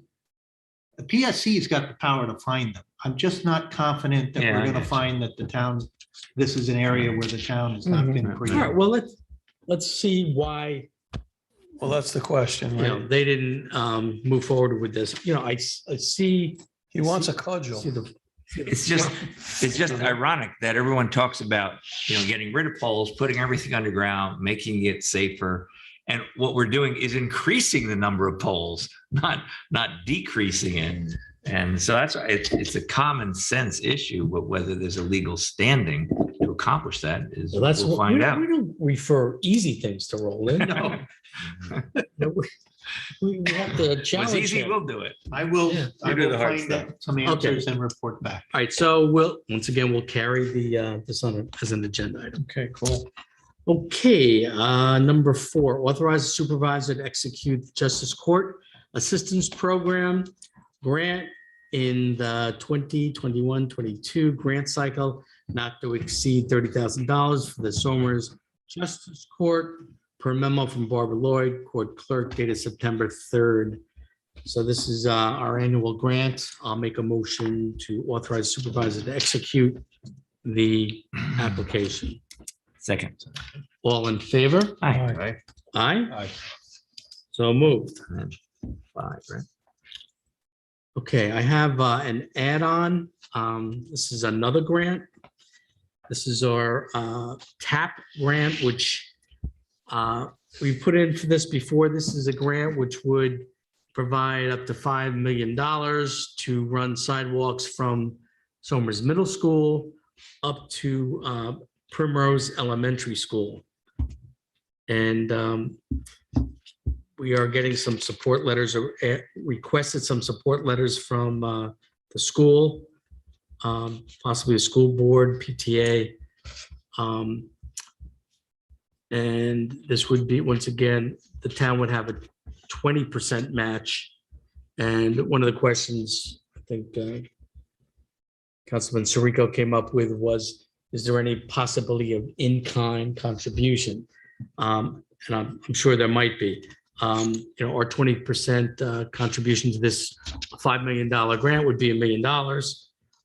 And if we could cut that in half with, doing some part of the, maybe getting highway involved or, some other part of this, the town using our own resources to whittle that $1 million down. It's also possible, once you have this, as I understand it, at least from the grant writer, once you qualify, you can piggyback other grants to cut down that legal requirement on our part too. So that Mhm. obviously would be good. Okay, which, and we're always looking at grants. So, No doubt. Now, would this be multi-year project? I mean, so. oh, yeah. I would guess. So in other words, this, if it's 5 million with 20% requirement, this might happen over a few years. Right? So it's not like long. It's not We just have to long. find out when we have to come up with the million. Exactly. Steve is on if you have any questions for him. Steve Okay. Roberts. Oh, there he is again. Yeah, Steve, I think you folks were involved in the initial TAP grant. I guess you got us some estimates on what it would cost, right? Yeah, Woodard and Kern was not involved in the original TAP grant, but we are dusting off the materials that were previously prepared and trying to improve the grant application for this round. That's correct. Okay. So it would be a multi-year project? It would take, yes. Do you have any idea, as far as the 5 million, if we were to put $1 million in, would it be an upfront cost over the course of it, or how would it work? I would need to defer to the grant consultant as to whether it is a reimbursement grant and if Right. that reimbursement happens at the end or along the way. Typically, Unfortunately, it happens along the way. unfortunately, I had the answer to that. Oh. And it would be, yeah, it's a reimbursement grant. So we pay it up front and they would reimburse us. The question then to ask would be, do we have to expend $5 million to be reimbursed, or can we get it in As you go phases? along, right? But, clearly, this grant application comes up and I think it's a needed project. Go for it. So, Steve, you've spoken to O'Connell on this, obviously. Yes. Have you gone over, so we've applied for this once before. Have you gone over, because when you don't get the grant, and one of the advantages of the grant writer is that they have the access to, here's why you didn't get it. Have we gone over the criteria from last time and improved it for this time? Yes, we have. We have comments from the New York State DOT, who administers the grant program, with specific areas that the grant application can be improved. And a lot of it was not that this is not a good project, but just that the project concept needs to be developed a bit further in order to be competitive for this program. Did they bring up at any time the right of way? That is the key issue, yes. Because last time that was an issue, but it's not considered by O'Connell as an obstacle. We can overcome that objection. Our role as the town's engineering consultant is working with the grant consultant to put additional information on that right of way into the application where it was not there before. oh, okay. So I guess in the prior grant, we really didn't even address. I don't know. Yeah, well, that was the criticism. Whenever we don't get a grant, we always have an after action report. Where were we weak?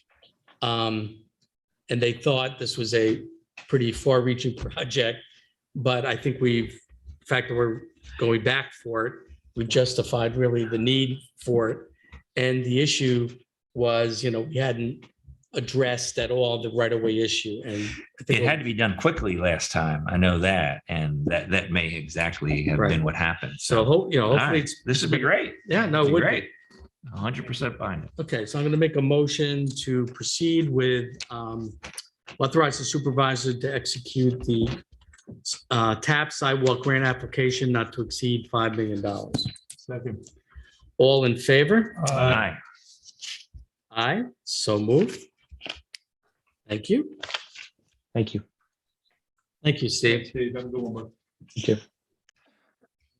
Okay, personnel, current vacancies on our Affordable Housing Partners and Prevention Board. We have upcoming vacancies on the Assessment Board of Review. I want to authorize the hiring of Ms. Nicole Brownstein as part-time availability PTA intermediate clerk for the Somers Senior Service Nutrition Department at an hourly rate of $17.50 per memo dated September 1st from Barbara Tabor, Senior Nutrition Director, effective August 30th. I'm glad to see that Barbara's, she was down some part-time people, so I'm glad that she got some. Need to move this? Okay, I'll make a motion to authorize the hiring of Ms. Nicole Brownstein. Second. All in favor? Aye. Aye. So moved. Acknowledge the resignation of Mark Brown as a member of the Somers Architectural Review Board, effective August 28th. Thank you for your service. Yeah, Mark and I served together, actually. Oh, really? Back in the day on the, He's been on it for a long time. yeah, Wow. he's been there a long time. Wow. Good So, luck to where he's going. yeah, we thank you for your service to the town, Mark.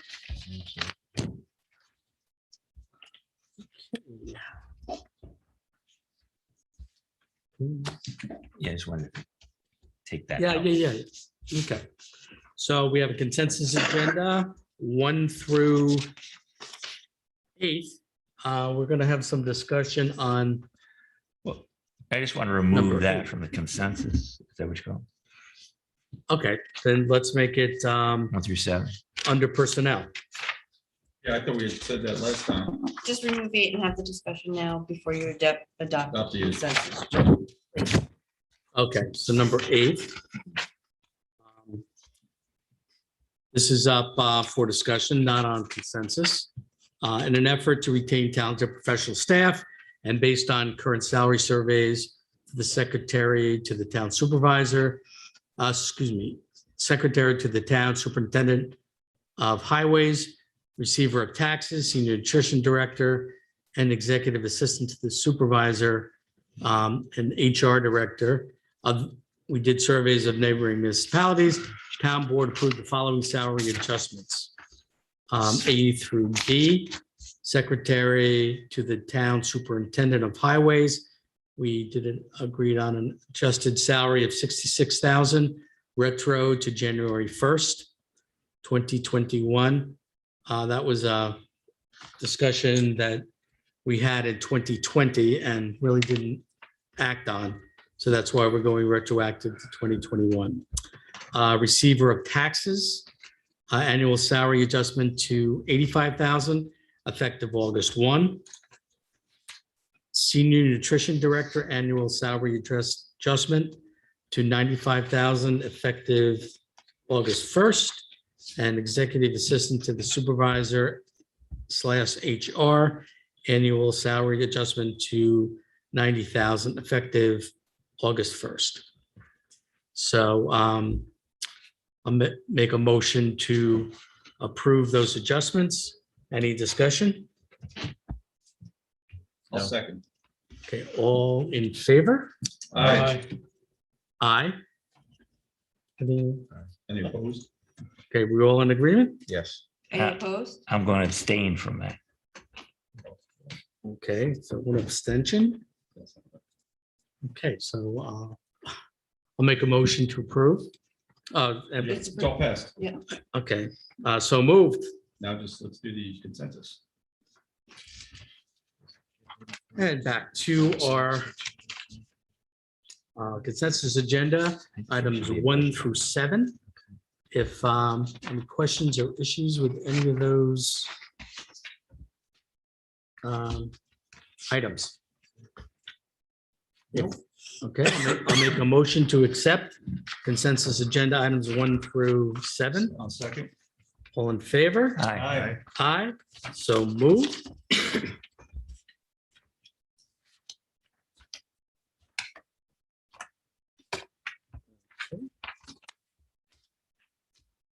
And That does it for our consensus agenda.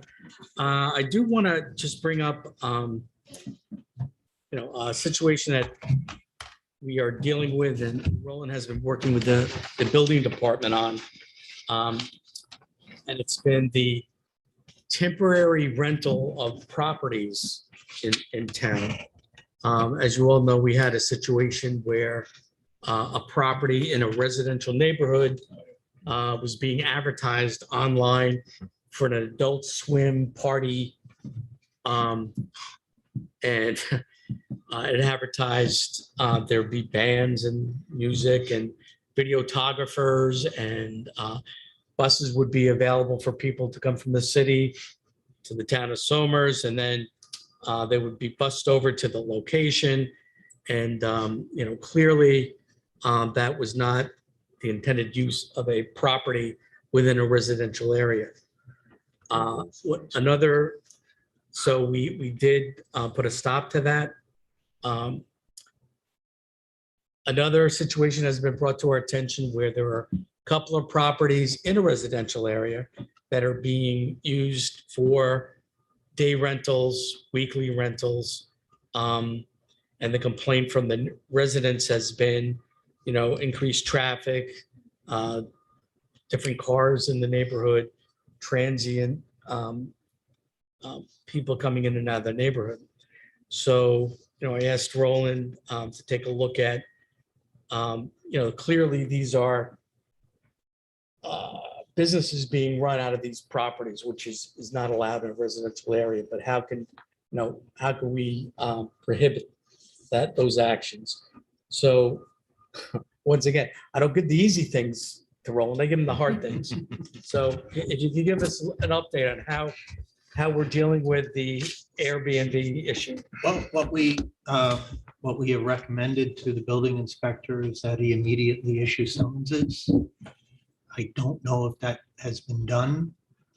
Technically, what law? Yeah, what are we rules summoning them? I mean, I don't understand. What's the difference between that and if somebody rents their house out to somebody for 6 months? It's the transient nature of the transaction. What would Avalon be? The Avalon is a residential district, and it has residential uses where people, whether they're related or unrelated, you live as a family and there's one housekeeping unit. But they also, I mean, you That's- also could rent for a month or much short term. It's not long-term rent. It's like it's known for being, I'm not against it. I'm just saying, I want to make sure that. But inherent is that there's the person that moves in there, whether they live there less than a month or a month at a time, it's a residential, non-transient component. Here, we believe what you have is either daily rentals or weekend rentals that are purely of people being, I understand last weekend, there were 14 people in one home for the weekend, for Labor Day weekend. We don't think that falls within the definition of a residential zoning district. So, And there are cases to support. Yeah, no, that's fine. I just To wanted to make support sure that we were, because I mean, that was one of the first questions I had. Okay, well, if I want to rent my place, but you answered that. It's that transient component. Yep, gotcha. Or is there in the case law, what if you're all related? There must be an exception for that. I have 14 relatives who come in, we're all related. That's a different situation, but you Yeah. probably wouldn't have 14 relatives in your home if you weren't there. The other component is the owners of these properties don't not reside in the there. homes ever. Mm. It's an inheritance in one case. Yeah, They're not there. they're not there. The They people, bought it for the purpose for which they're using it. well, or in one case, they inherited it. okay, so Roland, to answer your question, yes, a appearance ticket has been issued September 27th. That's when it's returnable. Yeah. I believe it's before Judge Timon. Right, and section 170-10 parentheses A and 170-3 dwelling unit, Those are probably the definitions. family definition, yeah. Did he issue one to the other? There are two of these homes. Have they both been issued the? Well, I asked them tickets? to Okay. just send me what code section, basically. Good. But, So it's underway. We'll see how we do, but but there is case law, right? That we there learned about? there is case law. There's one case in New York, but there's a very good case out in Pennsylvania that has direct bearing on what we're dealing with. And what's the enforcement? Is it a summons?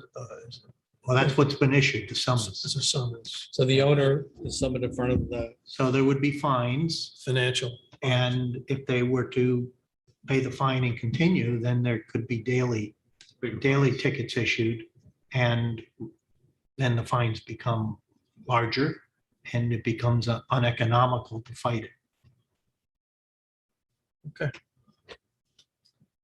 okay, so I did want to share that with the board. Yeah. That was something that was on our agenda. Okay, our next regularly scheduled meeting will be town board work session on October 7th. And we have arrived at the portion of our meeting where we have announcements and fun facts. So I will turn to our multi-talented town clerk, Patricia Campbell. So this one was kind of just thrown at me at the 9th hour, and it's quite lengthy, so I'm gonna do it first. I'm gonna start with number 5. Okay. So there's a Meet and Move. It's a new free app from Northwell Health. It's a list and link you to your local physical activities that meet your interests, connecting you with exercise opportunities and neighbors that you exercise with. It is a perfect app for those who want to get moving with others right in their own communities. If you want to know what physical activities are available this week, or if you want to join a group for your next walk in the beautiful hiking trails in our area, Meet and Move is perfect for you. The application provides not only the chance for exercise, but the opportunity to meet fellow movers. Meet and Move isn't just an app, though it's a public health initiative created from former CEO of Northwell Westchester Hospital, Joel Siegelman. Go ahead, you do it. Siegelman. Meet and Move is intended to remove some of the barriers of physical activities, such as not knowing what activities are available near you or having others to exercise with. We're going to skip all the way down to the bottom because this is me. I'm quick and fast. Yeah. So you can download this app and get out there and start meeting and moving. Some of the groups there's a charge for, but they're from beginner skill level, from beginner to advanced, and there's something for everyone.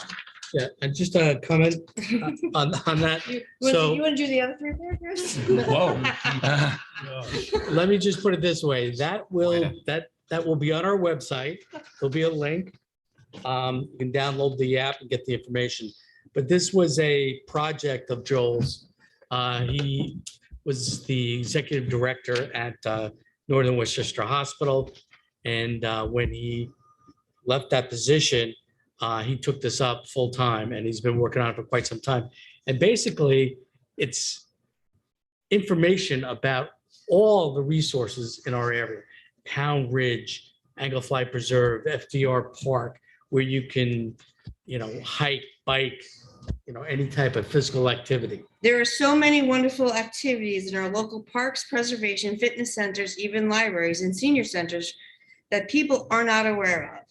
And most have capacity, and some town recreation departments even have to cancel some activities for lack of enrollment. Get moving with others in your community and strengthen your heart muscles and also our community. Thank you. You did read the rest of it. No, I didn't. Oh, no. Is that it? No, the town of Somers recently held a blood drive this Tuesday, September 7th. It was a great success. The blood center collected 46 pints of blood. And the goal was to collect 46, and we collected 49. Thank you for all who donated. Nice. Yeah, thank you, Summers. 9/11 Remembrance Ceremony of the 20th anniversary will be held September 11th as a Saturday at 10 a.m. at Bailey Park, which is right here at the Elephant Hotel. In event of rain, the ceremony will be held in St. Luke's Church, That starts at what time Saturday? 10.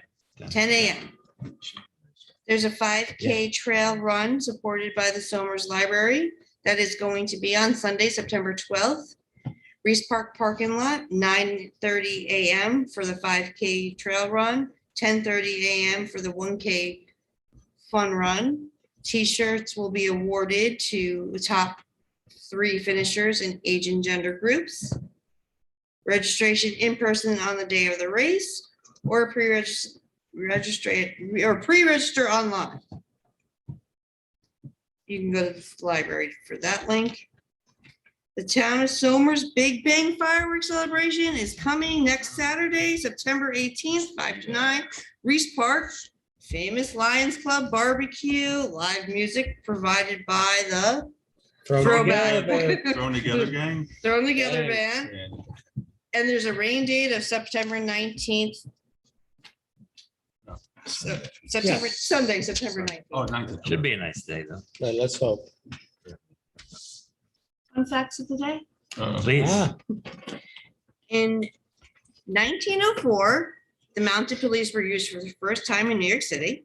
In 1936, the New York Yankees beat the Cleveland Indians 12-9 at League Park to clinch the AL pennant on the earliest day in history, September 9th. And it's 2-2 tonight, just to update you. I was getting there. You got, oh, I'm sorry. I forgot it's on your watch.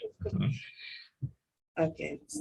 In 1955, Don Zimmer hit his 4,000 home run. Now, Don Zimmer played for a lot of teams, never played for the Yankees, but was one of the Yankees coaches in 93, 96, and in 83, 83, 86, 96 to 2003. So therefore, he was there for the World Series of 96, 98, 99, and 2000. We all remember the whole Boston Red Sox. Oh, yes. Yeah. Ian Pedro. Pedro will never Making- be. Making friends. under the grass. Yeah, that was. And in 1971, 1,000 convicts rioted and seized Alcatraz prison in New York State. Alcatraz. No. I'm sorry, Attica. Attica. Attica, right. And on September 9th, 1776, this became the United States. Congress changed the name from the United Colonies to the United States of America. Wow. Thought you'd have that. 17, what was that, 70? I gotta find a new website. Repeat that date. 1776, September 9th, because it'd been the United Colonies of America. Got it. They changed the name to the United States of America. And on Wednesday, September 8th, Jeter was inducted into the Hall of Fame. Yeah. That's more recent. Okay, I think we better wrap this up. One more before- thing, Rick. if I Yeah, may, go just right ahead. to our Oh, well, Jewish we got a friends of football game Somers. tomorrow. Yep, football I was game. gonna We got say, September yeah. 11th on Saturday. Our soccer team is great. Let's not forget Soccer that. team, both Man, looking good. Yeah, First they two go- games, they won what? They won 15-0 aggregate score in their first two games. Yeah. Yeah, Those Jeez. kids I have think been it's playing state for a champion. long time together. Yeah. Yeah, awesome. State Yeah. champs, let's hope. Another one, Titletown, right? Yeah. And if I may, to our Jewish friends in Somers, Happy New Year, Oh, nice. Shana Tova, and may the year 5782 be the best ever. Okay, yes, Oh, indeed. all right. Okay. All right. Okay. So, You know, I did one other thing. I did abstain from that last vote. I just, it is not about those people that are involved, as you all know. We know. I just thought there was, I would prefer to do it in a different way. So I just want to make sure no one mistakes what that is. okay, and yes, that's Okay. in the future, another supervisor can do it a different way. Yeah, right. Okay, so I will entertain a motion to adjourn. Make a motion to adjourn. Second. All in favor? Aye. Aye. So moved. And good night, so Let's go Yankees. And thank you. Thank you.